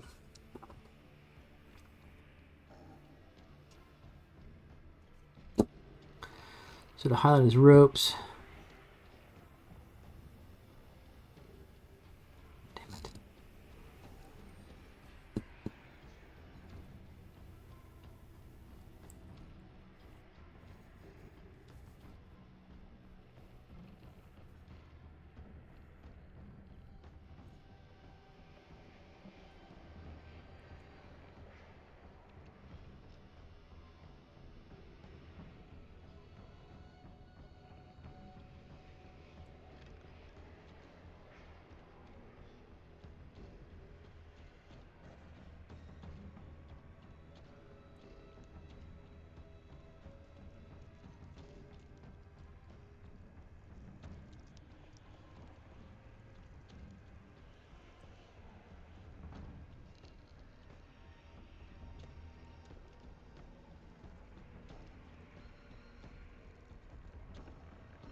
Get light highlighted ropes there around him. Alright, his armor. Gotta do his like his little butt covering, which we can just do in a brown. I can do this color fur brown, perhaps. That's ready brown. Loki wants purple in there. Orange brown. Yeah, maybe orange brown. I'll do orange brown because it'll bounce off his green skin more. If I do vortex shake, I can drink a beer and shake paint at the same time.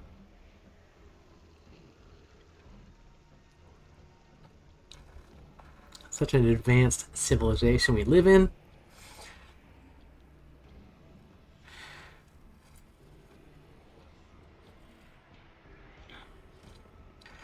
Just Talker, what does Melinda do for hobbies? You know my hobbies.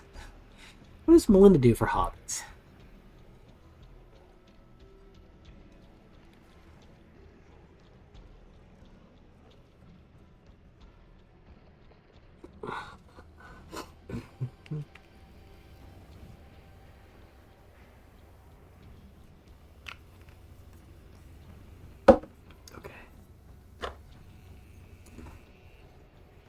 Okay, she does. You're right. She does hiking trips with Judith a lot.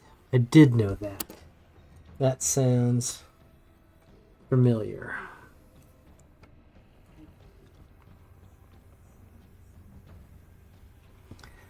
Hike and bike. Nice.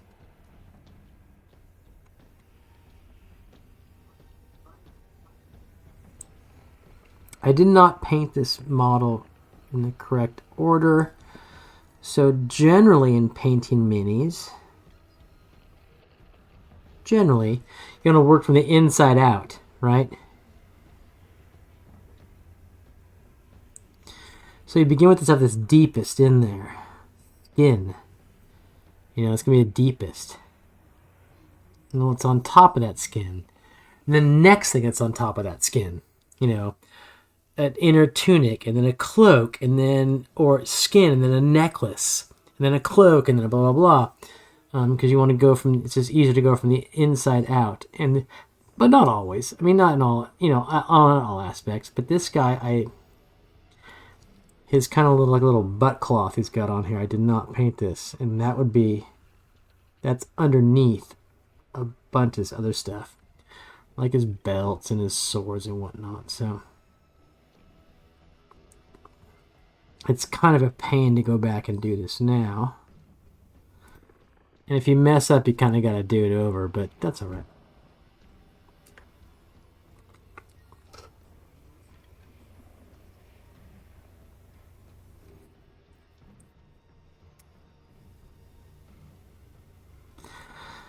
It'll be really fun in Colorado for the SAA thing with Melinda. And are you going to be her last student, Trish Talker? Last PhD, I mean, obviously.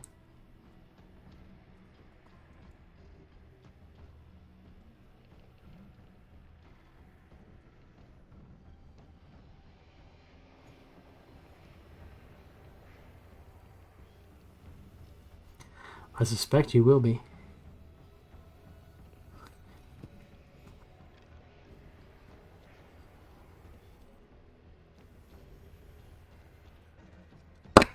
Fuck.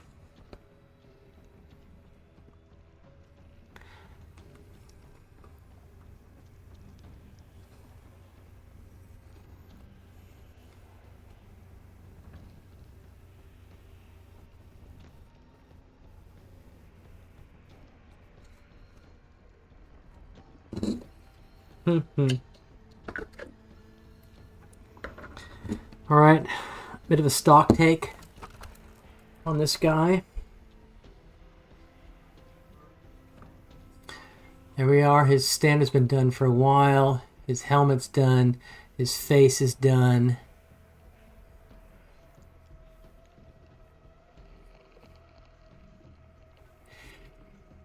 Oh, excuse me.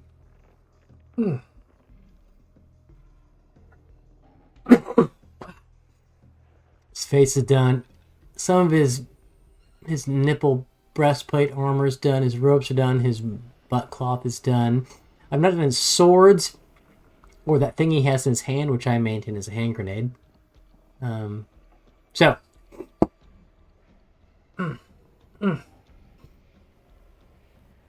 Really? She's in fucking Indonesia?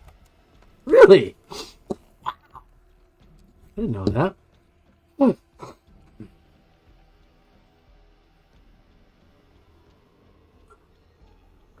That's amazing. I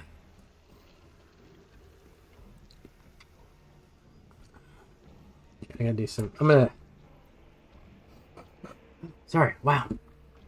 Just had a bout of sneezing. Okay, we got this armor, blah blah blah, ropes, face. I'm gonna do a quick little thing here. I'm gonna.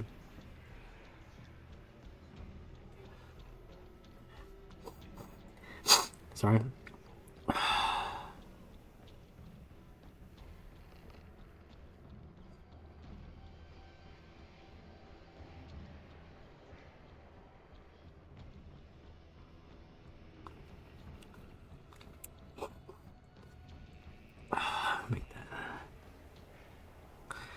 Just gotta wait. Okay, I'm gonna do some copper on his some rivets. So I'll do the swords in a bit on his back there, and his hand grenade easy. His swords, yeah. So let's purple nipple armor is what he's gonna have going on here. To do his yellow, I'll do his yellow toenails. How's that?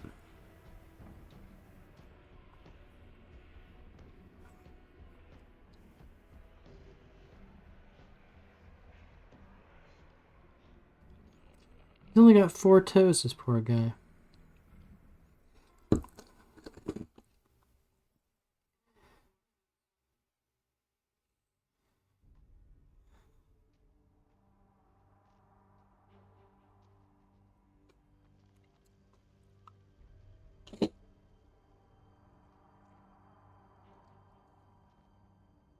Okay.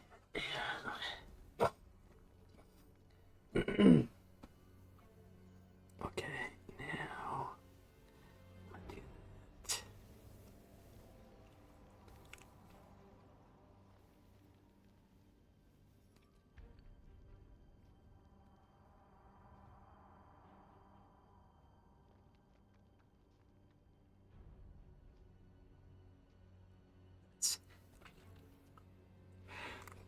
Now I need to do copper rivets. Now, first purple. Yeah, first the purple nipples, and then copper rivets on stuff, and then swords in the back. Do that.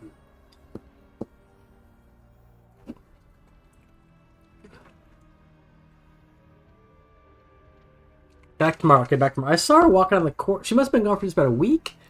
I swear last week I saw her walking on the corridor, just in front of my office. Ah, sorry, I got a really big snoot of... Wow. Something's going on in my nose all of a sudden. Wow.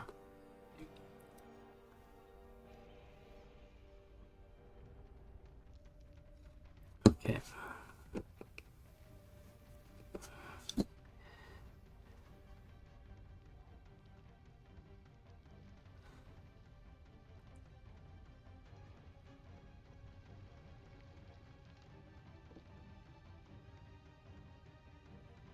Yes, that's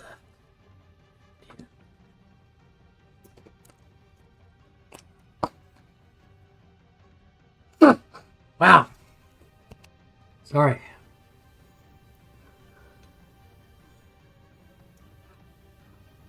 Oh. Okay. I really like this guy. These 2 swords in his back. You got these 2 swords or blades shoved in his, the ropes tying his whole self together.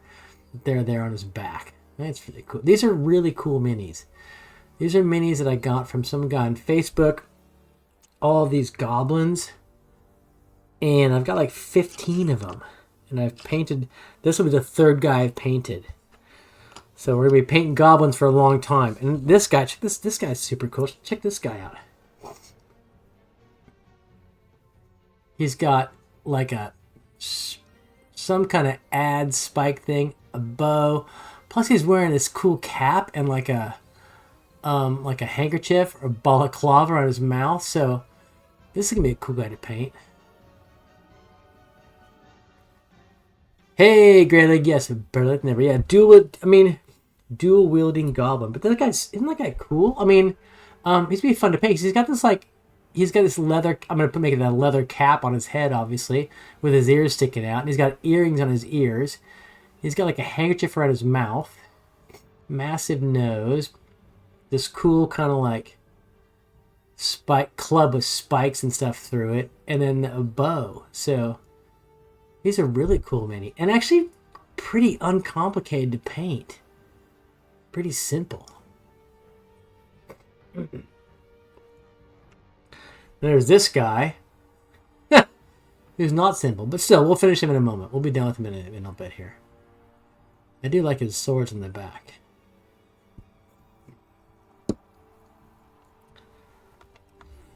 Thanks, man. Hey, Grey League. This Sunday, so next weekend, I know the sword in the back is cool. This coming weekend, whatever, day after tomorrow, whatever. The weekend after this coming, I am DMing a game for Virtual Greyhawk Con for Jay Scott, Lord Gasumba's stuff. This weekend, on Sunday, at midday, I am not doing my normal Greyhawk campaign. I'm going to play a test run of my adventure for Virtual Greyhawk Con, and I think I'm going to do it online because I want to kind of test those things out.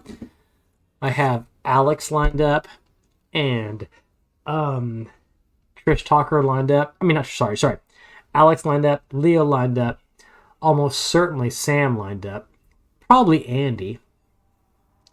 If you want to play Grey League online, Sunday midday at 12, in a 4-hour one-shot, love to have you. If you can't, that's fine. I'm just trying to, give myself a practice run on this game before I run it for Virtual Greyhawk Con. Which really, I shouldn't worry about. Because, I also want to you always want to do a good game, right? So, doing it for you guys this Sunday, I'll still stream it, right? But if you want, Trish Talker, who is, probably know who that is, she can't be here this Sunday, so she's not going to be around. But yeah, I think it's I have 5 players. I'll supply pre-gens, that kind of stuff.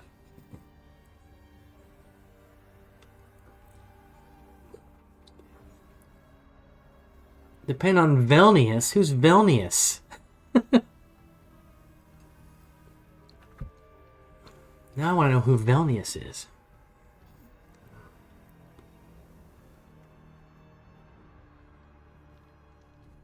Purple. Loki wants purple. Okay, thank you. Exactly. I know, that's your Lord and Master is the weather. I can only pray for rain. Velnius is the god of the sky? I want to look something up now.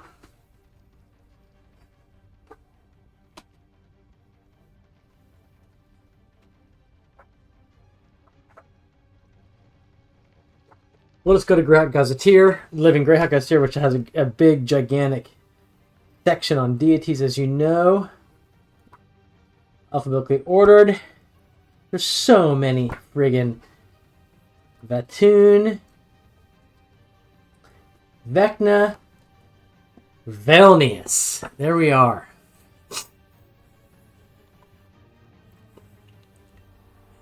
And Grey League, we're on for tomorrow night, right? We're on for tomorrow night. Velnius, the Rain Shroud, the Elder Breeze, neutral good, lesser god of sky and weather. Velnius is the most responsible member of his family. His Procon's oldest child, he is the leader of the Iridian wind gods and is called into support to take over for them when they are overwhelmed or lax in their duties.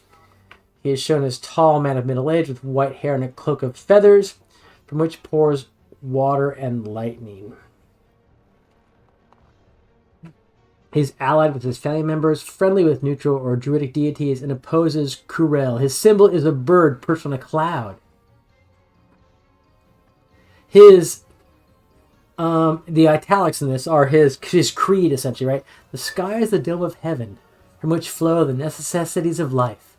The desert and the parched field cry out for rain, while the road and swamp ask for the drying sun. And the request of each is answered, no matter which direction the wind blows. It is all part of the weather that Velnius controls. Weather is a blessing, for even if a storm or drought brings hardship, it will continue on its way to where it is needed. So, yeah. I'm simply this this deluge is on its way to the bright desert. Velnius' clerics are used to speaking on the behalf of others. They prefer to talk to conflict, but can be very aggressive when provoked. They pray for rain when crops need water and call for temperance when the weather deviates too far from the norm. As mobile as their god, they travel far and adventure to counteract weather disruptions caused by heretical agents or when Vilnius is too busy. I like it. Mm-hmm. You can tell he's been playing Greyhawk for a long time. Right. Let's do this guy's armor nipples.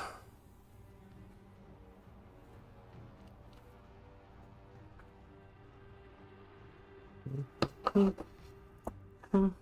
that is a friggin' purple.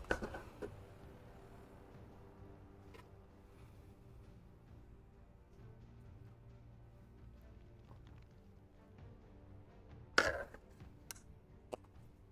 I hate Citadel paints. They're great paints, but their paint pots are rubbish. They're just horrible. I mean, this paint's probably 5 years old. It's still around, but still. Horrible paint pots. Okay, let's see if I can paint these armor nipples in this guy. See what they look like.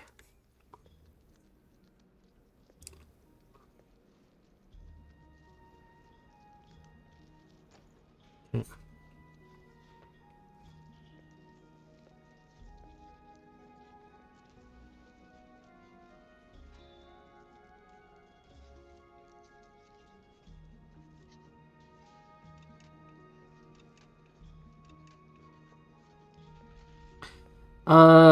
Really kind of a sad topic, but what do you know about the student at Green Bay?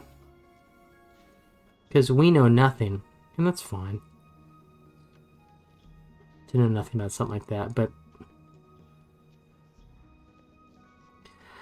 I wasn't surprised that you knew that, but I was like, well, yeah, I'm sure people in education talk.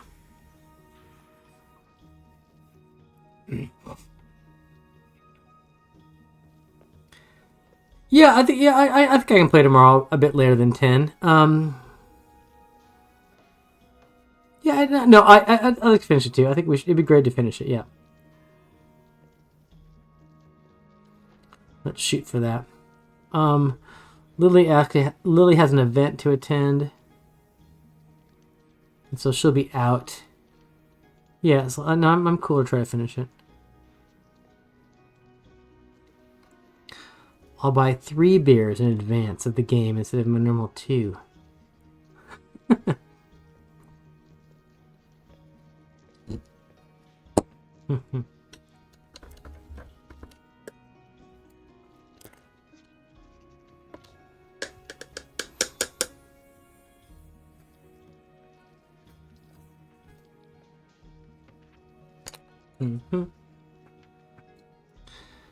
Okay, purple, I guess. It doesn't bounce off the... So the purple on his armor doesn't really work that way. I mean, it works okay. It's just, it blends into the rough iron too much. A colleague has a daughter who was friends with the girl I didn't know either, but it seemed in the... Oh, that's too bad. Oh my god. Ugh. Yeah, that's what you don't want to hear. Far fucking out. Ugh. Ugh. That's the worst. The absolute worst possibility, isn't it? Jesus. Yeah. Okay, maybe some copper to kind of put some rivets on this guy.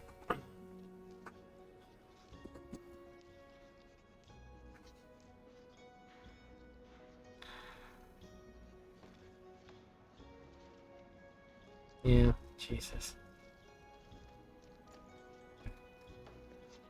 Greg, not that it was really that big a deal, but we're going to the U.S. for Christmas, so you'll be away.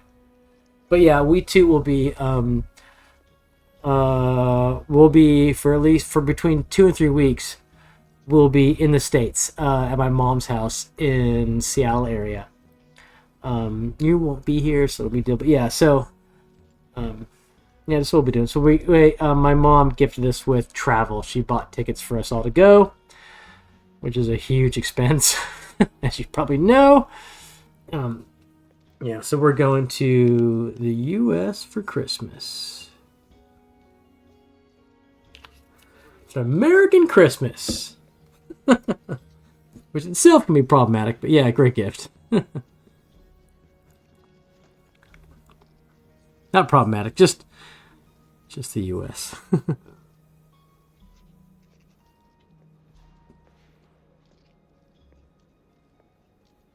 My mom and I were talking about it in Italy when we were there, and she was like, you know, I just, kind of at some point said, yeah, we'd like to be there for Christmas. It's too expensive, offhandedly. It costs us, the three of us, Christmas time, over $7,000 for a Kiwi to go there. She's like, really? I was like, yeah, it's just, it's what it costs. She was like, well, let me think about it. I might kind of have that money.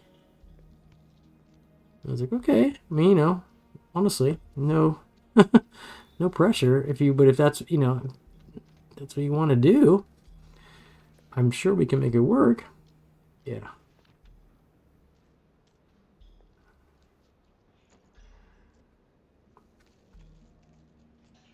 Mm-hmm. But no, my parents are not.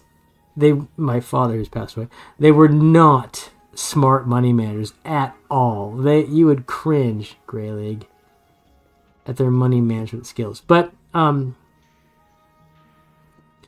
since the passing of my father, my mom has done some, with the help of a relative, done some financial rearrangement and has found a way to use her money more wisely. And frankly, I mean, me and my siblings have said, don't worry, please don't worry about leaving an inheritance. That's, use the money you have remaining, the time you have remaining. Be happy with it, You don't need to fucking give us anything. I don't agree with that kind of system of trying to leave as much as you can to your progeny. Set them up, but whatever. And so my mom's embraced that philosophy. Why give me money when she's gone and instead use her money to have us hang out and enjoy life together while she's around? So that's what she's doing.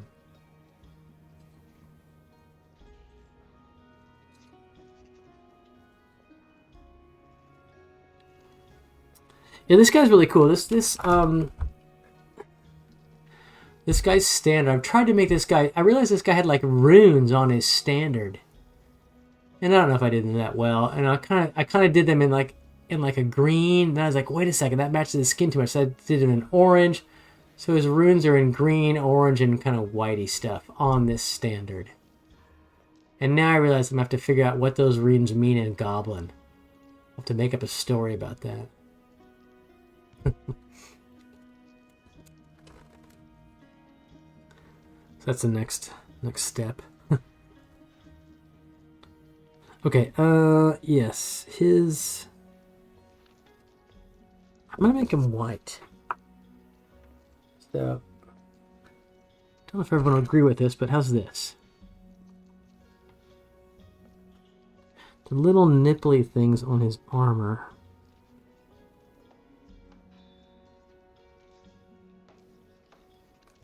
They totally look nipply.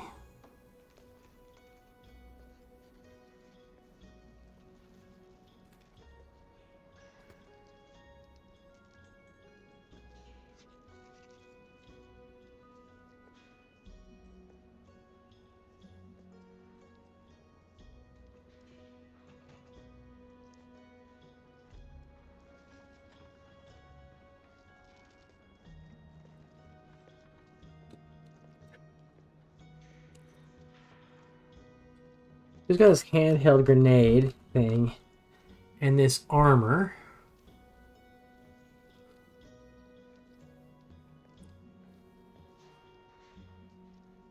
That grenade in his left hand, we'll do that now. And he's got his swords stuck into his belt, which I think is really cool.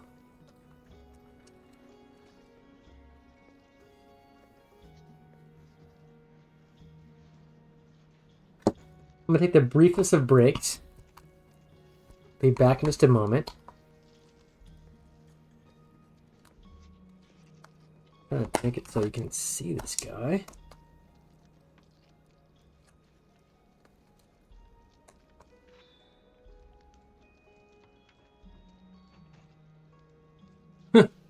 There he is. Okay, I'll be back in 2 minutes. All right, stay tuned.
I'm back. Great, like finishing Hex Store and want Weejaws videos this week. I was doing until my travels. I scheduled them 6 weeks in between. So awesome. And do I have this? Has it come out recently? Okay. Yes. So up there in the chat, there is a advert for the Grey League on YouTube. Please go check that out. I'll put up a link. I'll put up the link again. And so the Grey League, who's on here right now in the chat, this person has a YouTube channel, and I'll chuck the link again. And if you are interested in the world of Greyhawk fantasy campaign setting, go to this YouTube channel, and right now the recent videos. So right now the Grey League is doing a series of deity videos on the Grey League YouTube channel, and right now up is Bokob, the deity of magic in general. Magic users often worship Bokob. And his other video up there right now in the deity series is on Cuthbert, St. Cuthbert. And Cuthbert is a deity of kind of righteous do-goodery.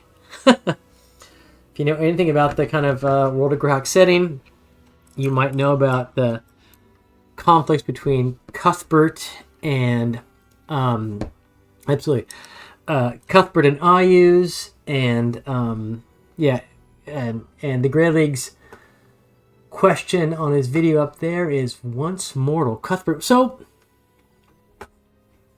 great videos, well produced, beautiful maps, great sound, etc. So just a few of you that are out there, check out Grey League's YouTube channel on World of Greyhawk Fantasy Setting. Right. Anyways, okay, we're gonna get back to this guy. I gotta.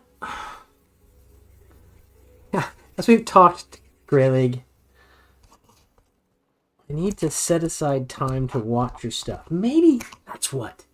While I'm making dinner. Yes. You have met a Cuthbertine follower, a priest thereof, I think. In our game world, and was it? Oh, what was his name? Anyways, he was pressuring the party to take the fight directly to Ayuz. Very self-righteous. The Cuthbertine followers are very Cuthberts. Yeah, their way or the highway. Are they somewhat into like kind of they're self-penitent, you know? You can imagine Cuthbertines like lashing their backs, you know, with cat of nine tails or whatever.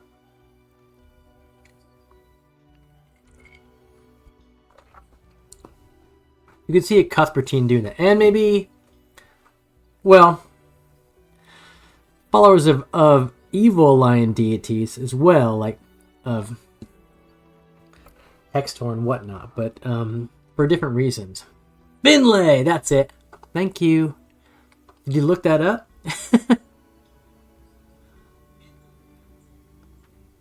I want to get this guy's eye. He just has yellow eye. I need to do a pupil on this guy before I'll be satisfied. That's a lot of paint.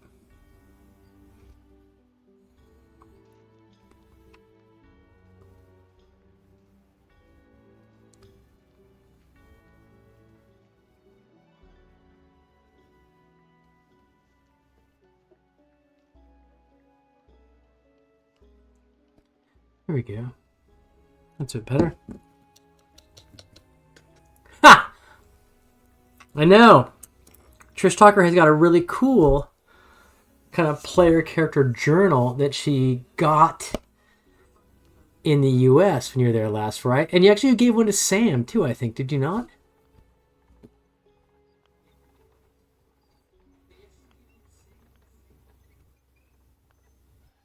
So I've given this guy a better eyeball, I think, now. Might be hard to focus on.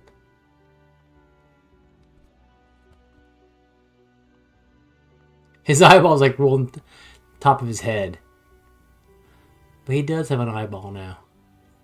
That's a pretty good camera angle. This guy's really tiny. We got lots of detail. There's lots of detail in this mini. Really cool minis. Again, I don't know where they came from.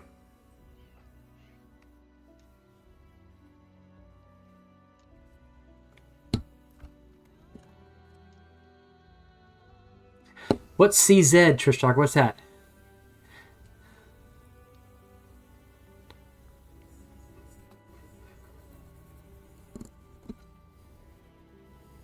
Okay, I'll do his swords and that thing in his hand there.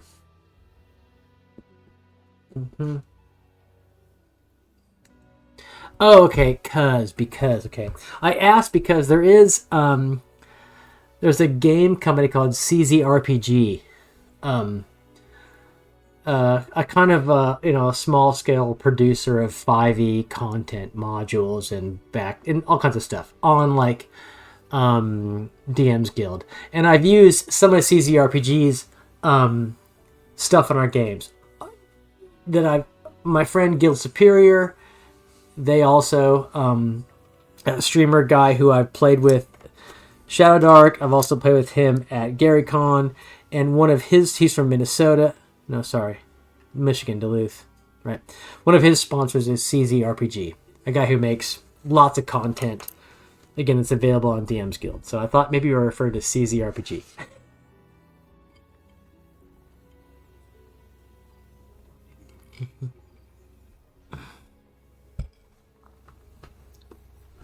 Anyway, let's wrap this guy up. His sword's in the back. Super cool. I'm gonna do. He's got leather wrapped grips. Oh, this guy's got the same kind of swords. I gave him kind of black pommels because it's easy. I'll probably do that as well here. Black and gray, and then the blue for those sword tips. And so I'm just gonna dive in.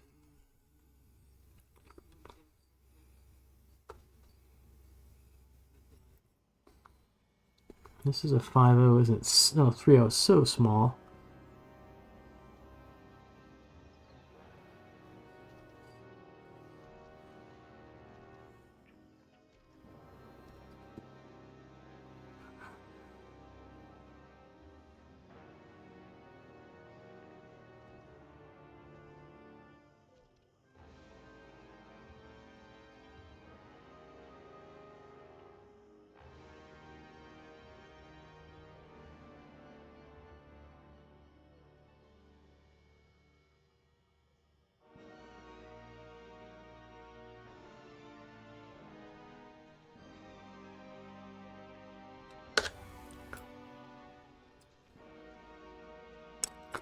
Brush is too small for that. 2, 0, use a 0.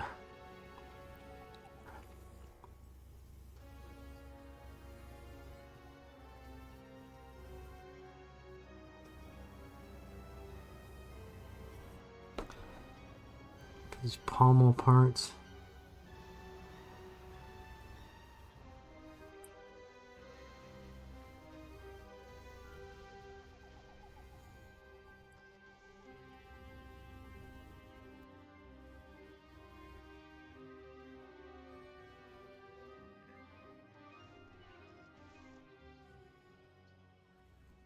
So Greyhawk, Trish Talker tutors for one of my classes that I lecture in. So if you want to ask her about what I'm like on the job, if you want to know what I'm like on the job, you can ask Trish Talker.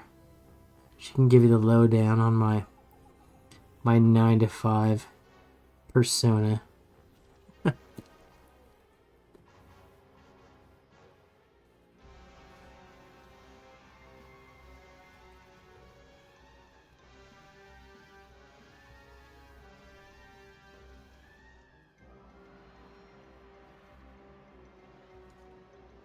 Okay, there's the pommel. I mean, do some of the. Has a series. So yeah, I'm looking at the sword on his back. A total dictator. Exactly. I brook nothing in class. Just those pommels up there, whatever. Is that a scar? I think that's a scar on his skin. I'm gonna highlight that scar right there. I think that's what it's got. I ask questions in lecture and about readings when students say no, I didn't. I'm like, what the? You didn't do the what? What? Try to scare them into doing stuff. Okay, let's highlight this scar here. You didn't do the what? That's definitely gonna be on the final. Absolutely.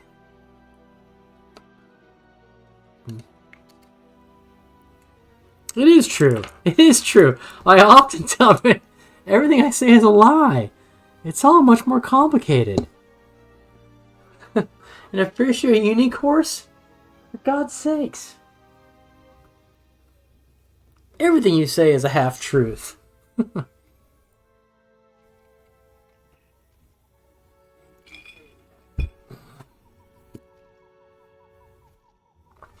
Okay.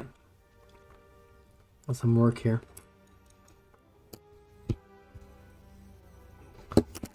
Use a different brown. Use this flat brown.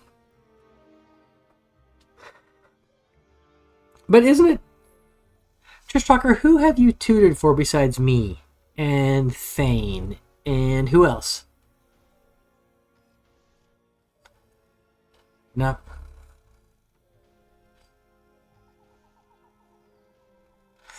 I'm gonna. Okay, just Bex and Melinda. Bex, I suspect Bex is a very good teacher, right? Just listen to her talk about her classes, and I suspect she really puts in a huge amount of effort, and I suspect students really appreciate her teaching. Melinda, I'm guessing they also do, but Melinda is older than me, and so old school, and so I bet students appreciate Melinda's absolute command of everything she teaches. Her encyclopedic knowledge, I'm kind of guessing.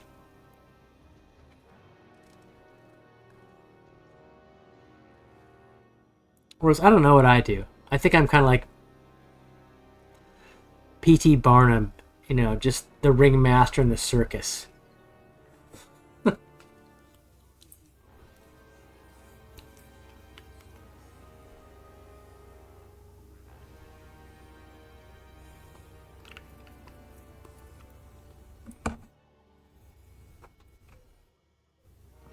Yeah, Melinda's, her her knowledge is just unbelievably extensive.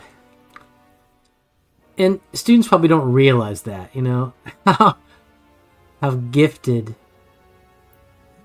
she is in terms of her knowledge and her analytical ability. That might not come across to a university undergraduate.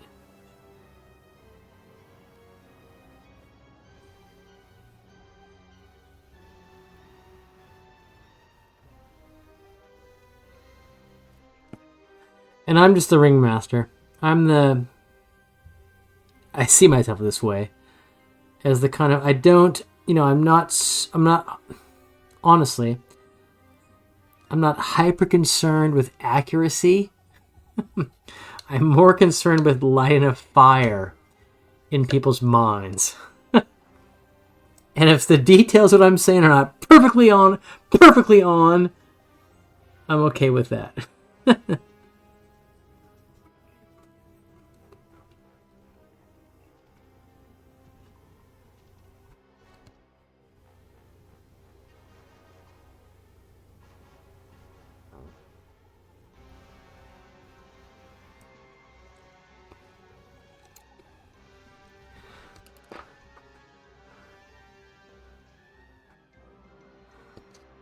Contraction. Yeah. Contractions. Yeah. Don't get me started on English grammar.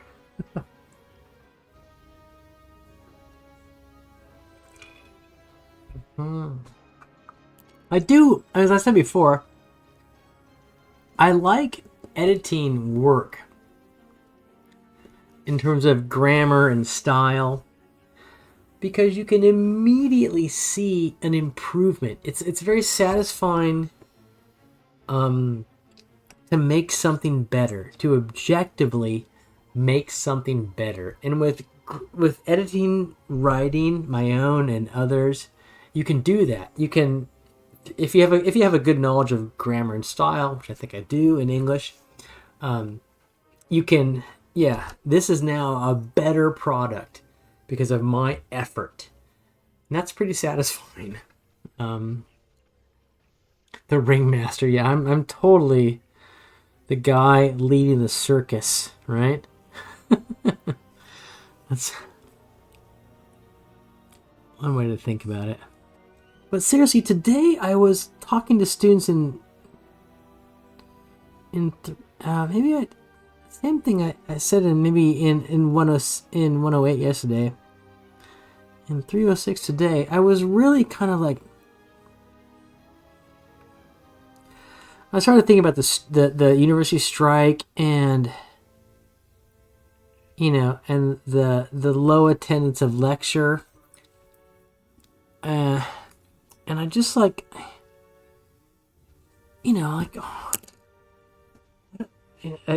a low point. Why even bother? out of a course where 140 students are signed up and 50 attend, like, what's the point? And don't worry, I'm not going to give up and that kind of stuff. But still, it's just like, God, it's really depressing. That students don't show up to class. And I know it's not because I'm a super boring lecturer. I'm not the best lecturer. I'm not the worst. I'm above average, I would say. Right? But still, students don't show up. And so they're not showing up because I'm a poor lecturer. They're showing up because they don't have to. I'm sorry, they're not showing up because they don't have to. They don't have to show up. And they can still get the tick box that they have passed this course. And that's a really unfortunate system to be a part of. It's really unfortunate to be a part of that system. It should not be that way. Anyway, sorry, I shouldn't super digress. I'm painting a mini. We're painting minis here. Let's focus on the mini.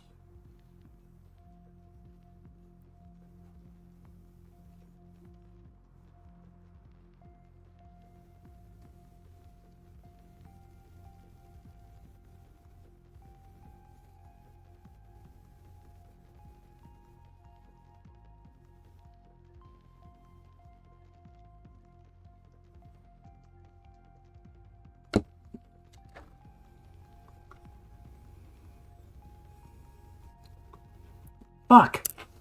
Tom, Greyhawk, how many acts are there in Baldur's Gate 3? In Baldur's Gate? Oh, there's 3. So, you, Greyhawk, who play the game much more consistently than I, you're only 2/3 the way through? I watch guys like, what's his name? The guy in Vancouver, BC, on Twitch, who they're playing Baldur's Gate, and they're in these areas that I've never even experienced because I've only played half of Act 1. So,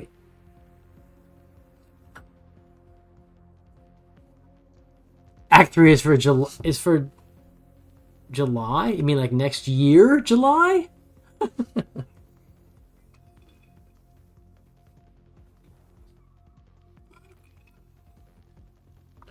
Wow, okay. So you've got that part planned out. Fair enough.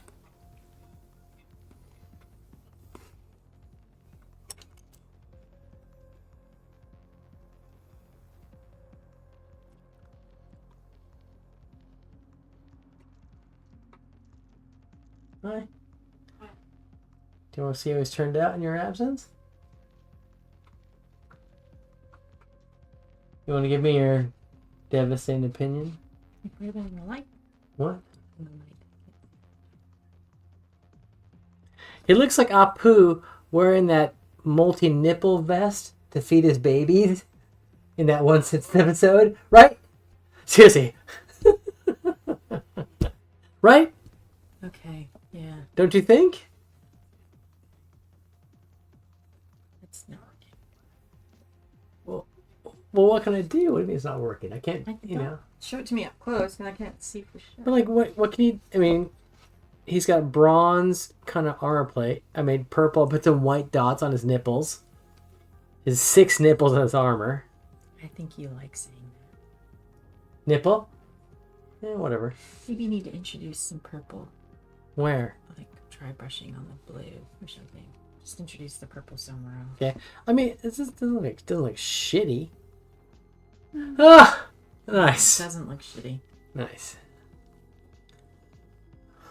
I mean, how could I have started all over and like redone it differently? He's got to have a green skin. He's a goddamn goblin. This guy's awesome. This guy works really well. Okay, so why didn't you just do it the same? What do you mean I have? You got the same kind of rough iron breastplate. But you made him purple. Because you told me to. Don't have to listen to I me. made his nipples purple.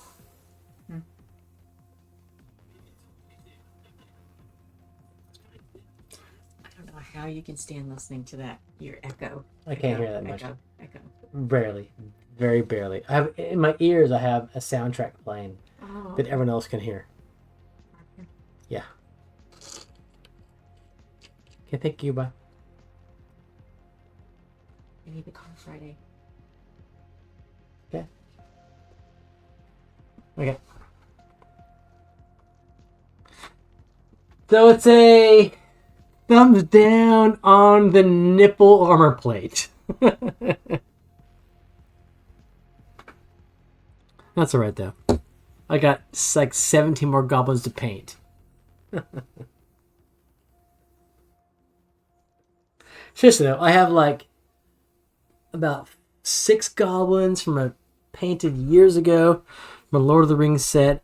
I have 4 goblins from Reaper miniatures, so let's say I have 10. I have another 15 goblins from this set. So once I get done, I'll have a massive goblin. I'll have like 25 goblins I can throw on the table. All hand painted, uniquely done. That's pretty cool, I think. That's a pretty cool thing. Okay. I'm going to do Swords in Gunmetal Blue, which is... Where's my Gunmetal Blue? Right here. It's a Goblin Revolution, indeed. G-Day.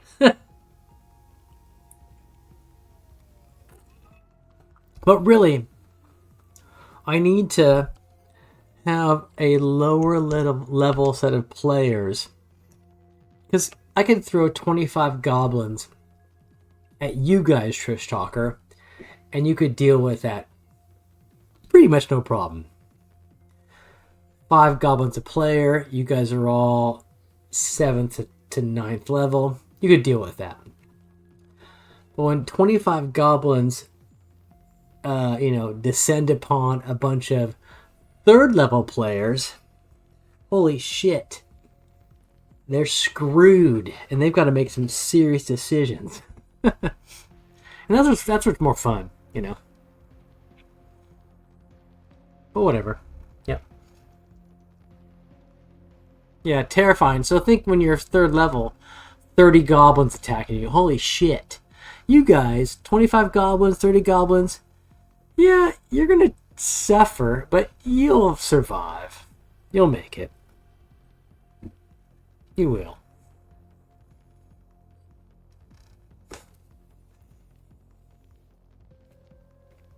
It does make a good battle montage. So, if you remember, Trish Talker, in recent sessions, I had you guys were up in the mountains, and like a troop of 70 goblins would go by, right? And if you guys were to engage them, I could deal with it.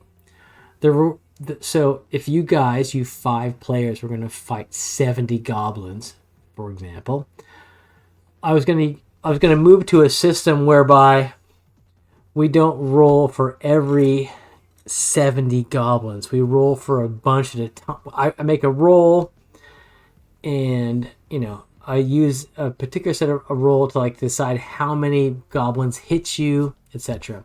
So I was going to do that, but I mean, you guys let those bunch of goblins pass by, which is fine too, totally fine. But I did have a system for dealing with how do we reasonably quickly adjudicate a battle between 5 PCs and 70 goblins. So there's ways to do that. There's mass combat rules, which make that a bit easier, which I was going to use if it came to that.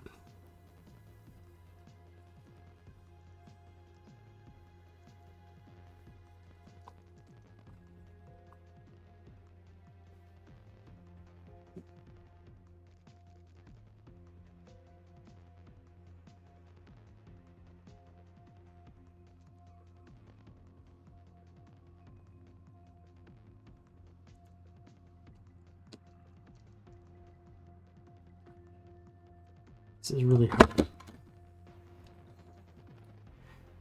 Some of this guy's stuff is super hard to paint given its position.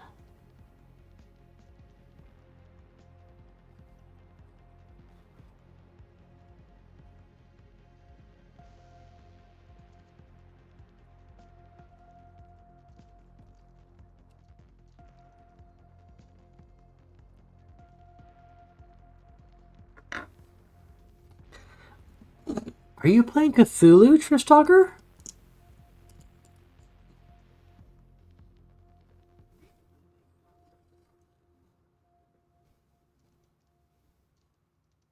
Okay, I just gotta do his hand grenade.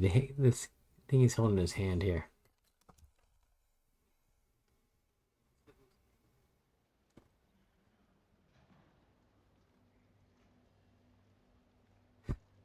No, I don't think she is, Grey Lake. I don't think she is.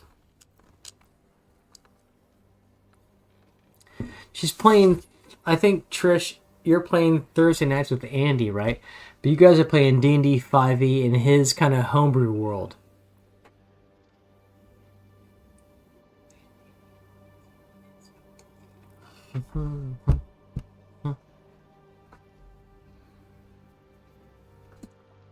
Yeah, I think the banner looks pretty okay.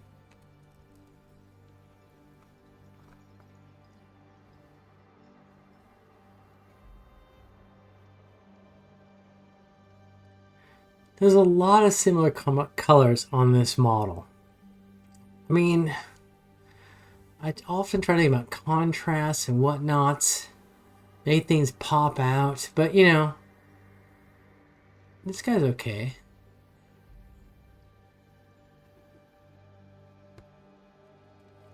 Thanks, I appreciate it.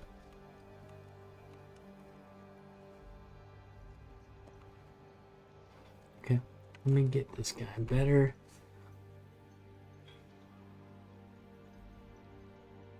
Lots of goblins. So I played in a like a 2-year campaign of Cthulhu with Andy as the GM. Yeah, it was 2 years of sessions on Thursday nights, and yeah,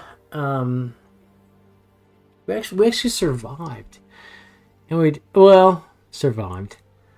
My first character died like in the 3rd session, like a shotgun blast to the chest. So in Cthulhu, Trishtalker, Cthulhu is typically very fucking deadly, and so like. I think my PC in Cthulhu you have like under 10 hit points. And weapons like shotguns do like D10 damage, right? So it kind of makes sense, you know. If someone, you know, shoots you with a shotgun, or a high-powered rifle, you're gonna die pretty instantly. And that's the way Call of Cthulhu is. And yeah, I had a first character in Andy's campaign in Cthulhu, and he died about session 3 or 4 or 5. But yeah, it was essentially a shotgun blast to the chest. There was a creature coming towards us he was cloaked, and it wasn't clear who he was. And I was like, you know, kind of like, you know, not halt, but like, you know, who are you? And he answered by shooting me. And he was a baddie, you know, shotgun blast to the chest, and I was fucking dead. There you go, done.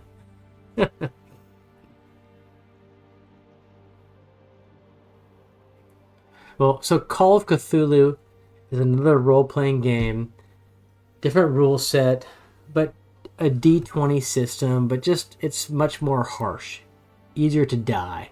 Actually, Leo is starting an alien RPG game that I'm going to play in. And alien RPG is also, I don't know the rule set for alien RPG, but it's also, as I understand, well, alien RPG is more atmospheric. Not a lot of combat, lots of environmental interaction. Because we all know how the alien world works. You encounter the alien and you die. Yeah.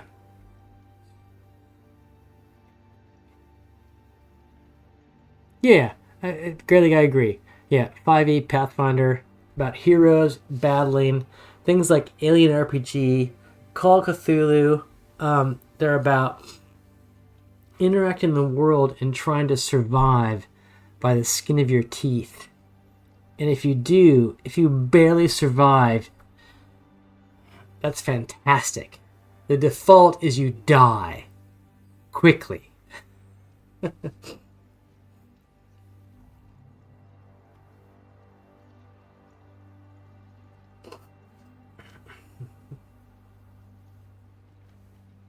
Yeah, normal people, like dudes who just like happen to like have a gun, but they're gonna die.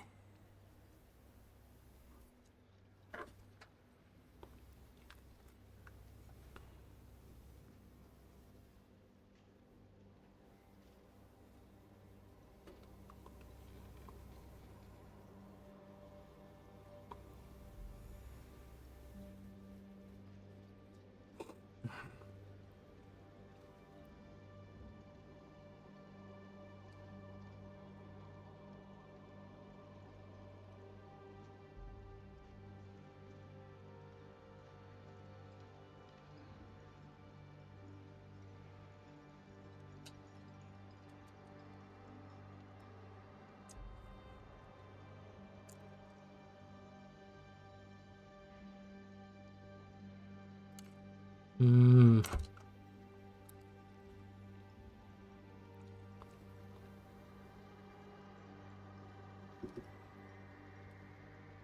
Okay, yeah.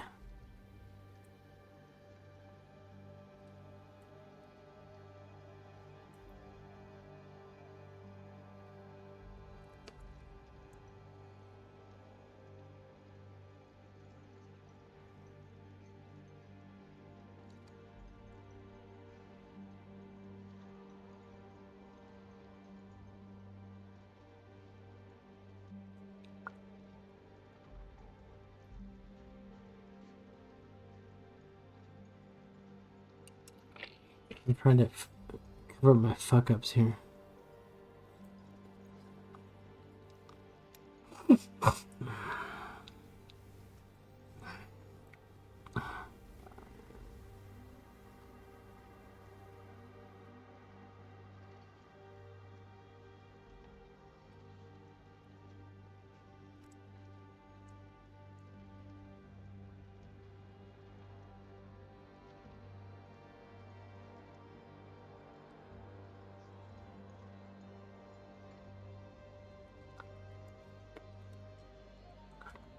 So here we have this guy's now kind of like the sword's in his back.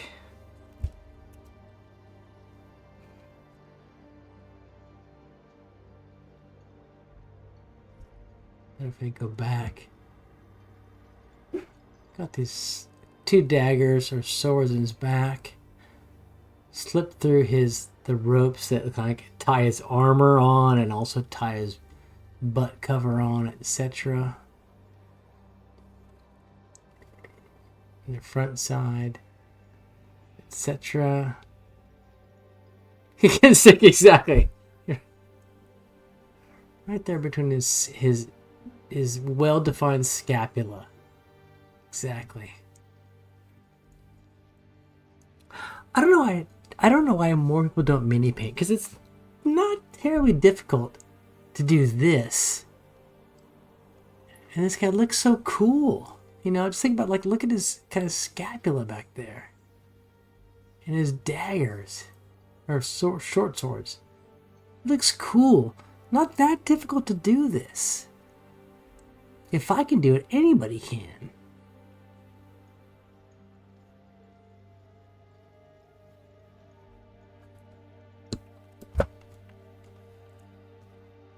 And now I'm going to do what he's holding there in his hand.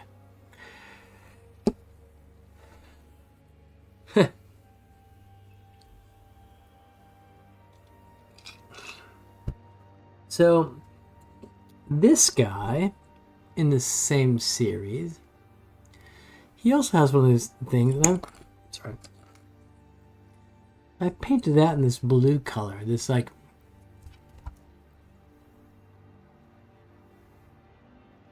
I think it's like a little bomb that he has on his belt that he can then throw. This guy has one in his hand. The same thing. So to be consistent in this series of minis, I'm gonna paint that in gunmetal blue as well.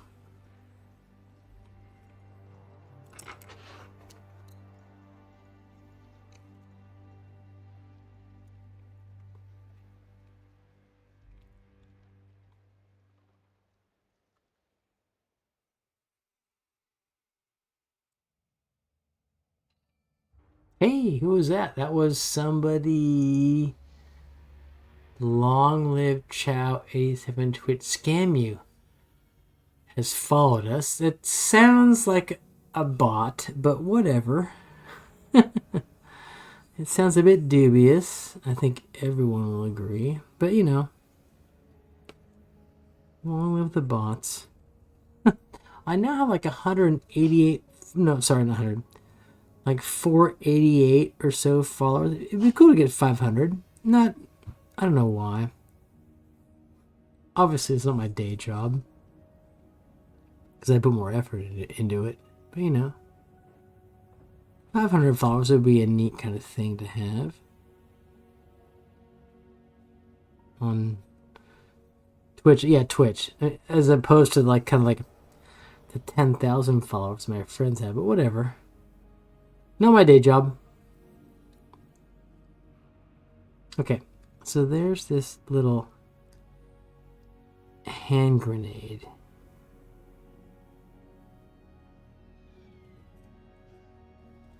He's holding.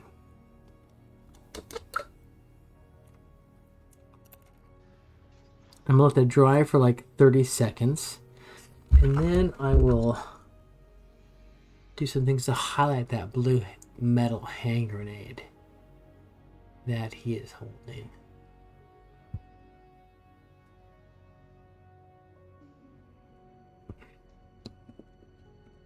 I'll paint his base in black.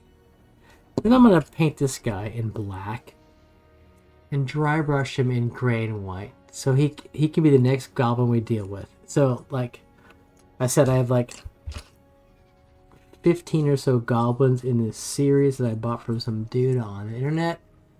Here's 2 of them. Tonight we're doing the 3rd. Got 12 more to go. So maybe by 2025, we'll finish this series of goblins. Which is fun. Yeah, the blue grenade. Yeah. I mean, it's kind of like, I don't know. That's what I chose with that guy. So I'm using it for my other minis as well in the series. This blue grenade. We'll give it a second.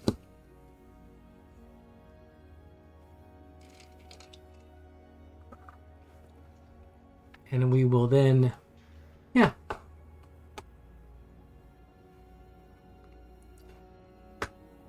Give it a second to dry.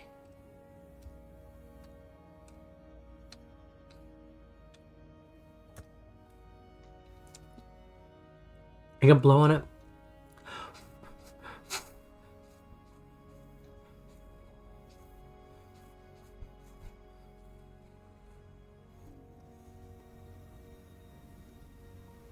And maybe some kind of like, I'm gonna mix some white and blue to kind of hide that guy.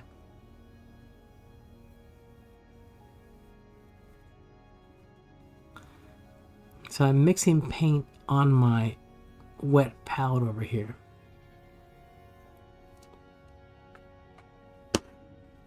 As it looks like. So a piece of baking paper on a sponge in water that allows the paint to stay wet.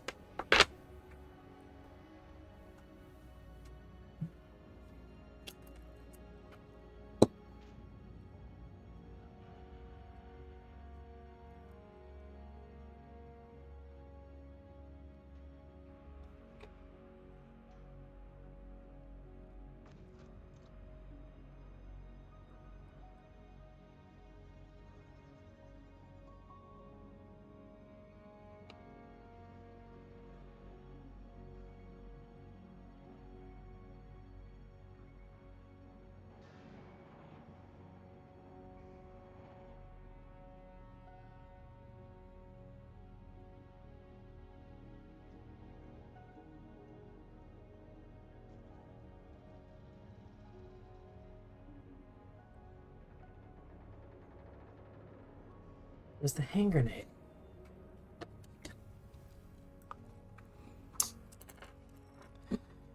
If I didn't have to make money to survive, I could maybe paint minis all day long. I'd get a lot better at it. Maybe. Okay, blue hand grenade. This guy's... I'm thinking this guy's done. You know? I think this guy's kind of done. Except I'll paint his base black.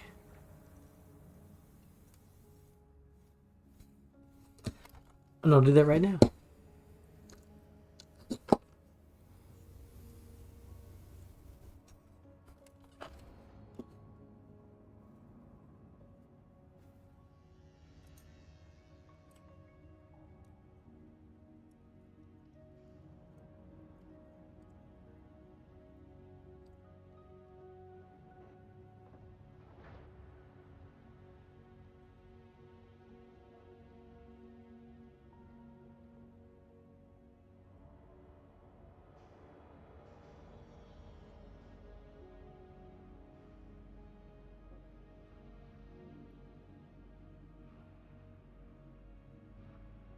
It is easy to paint black because the way these minis are put on the base, they're put on the base above the plane of the base, so you can easily paint them black.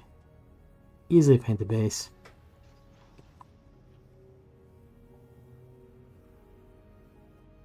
And I could add some nice environmental effects if I wanted to. Environmental effects. Sorry, let me enunciate, but I don't have to.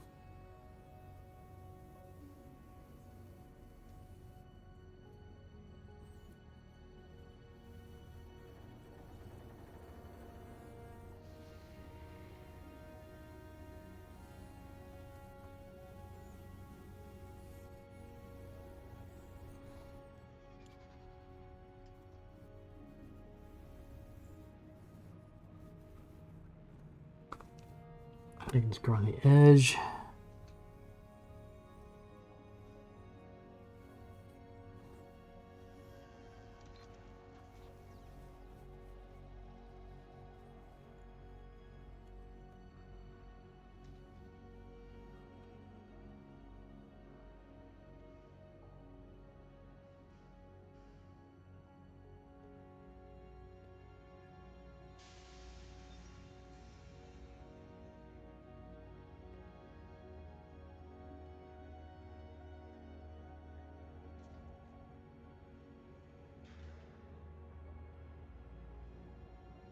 Okay, here's the sky. I think he's done.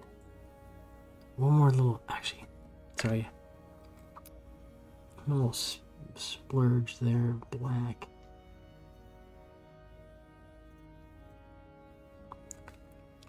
But yeah, that's pretty much that guy done, right?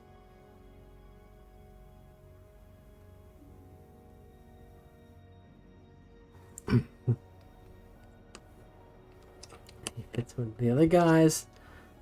They all look generally goblin-y.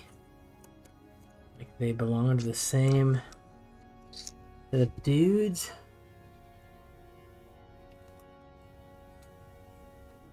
Here we are. I'll show them off in a picture later. I'll post on X or whatever the fuck it's called these days. But no, this, yeah. I'm happy with how all these goblins are turning out. They're looking good. Looking good. It's been 3 hours. I don't know if there's anyone out there that we can raid into. I mean, I'm gonna probably paint this guy in black really fast, and then dry brush him for the next mini to be painted.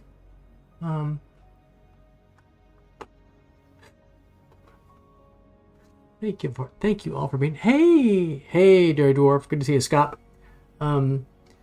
It's 10:30 p.m. here. Just finishing up. Let me show you this guy we painted tonight. Because I know for you it's early morning. You're going to work probably. So here's the guy we did. This goblin with his standard. I just painted his base, so it looks kind of blotchy. 6:30 a.m. Hey, Scott, are you doing anything for virtual Greyhawk Con? Jay's games? Are you playing games? Thanks, man. Thank you. I'm DMing a game on what I think is kind of Friday night of his virtual Greyhawk Con. For me, it's Saturday afternoon. Must be Friday night in North America. Are you doing that kind of stuff?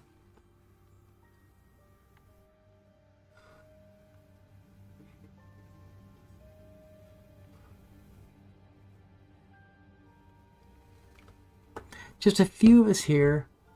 I'm gonna close down for the night. I'm gonna prep this guy for future paint.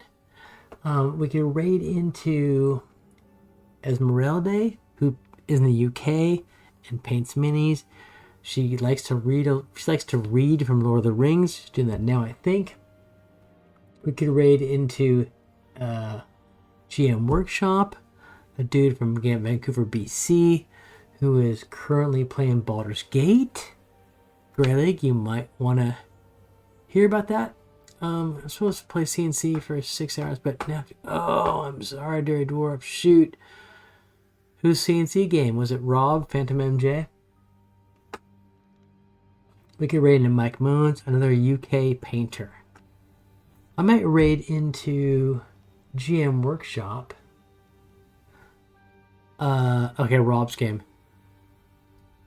So Grey League, you could interact with this guy from Vancouver, BC. He's a serious Baldur's Gate player. He does DM. He's DM'd kind of like Dragonlance games with some pretty high level Twitch streamers, guys from Australia like Dreaded GM and whatnot. But he hasn't. For the longest time he's been doing Baldur's Gate. So I might... Hey, yeah, sorry Scott, Dirty Dwarf. You got to go to this life event thing, I understand. Anyways, your morning, my night, I'm leaving, you're arriving. But let's talk more. Maybe some... Well, anyways, I'm sure we'll be around the same streams on Virtual Greyhawk Con weekend. I'm DMing, I'm playing an Anna Myers game, and then I'll probably watch Jay's, his Joust on Sunday afternoon after I play an Anna's game. So, I'm sure I'll see you then, if not sooner than that. This weekend, on my Sunday, I'm going to do a Virtual Greyhawk Con preview of my game. So, okay, yeah. Thanks Scott. Thanks, Dirty Dwarf. Go to work. See you soon. And we'll raid into GM Workshop just because I want Grey League perhaps to see what he's doing, okay? So...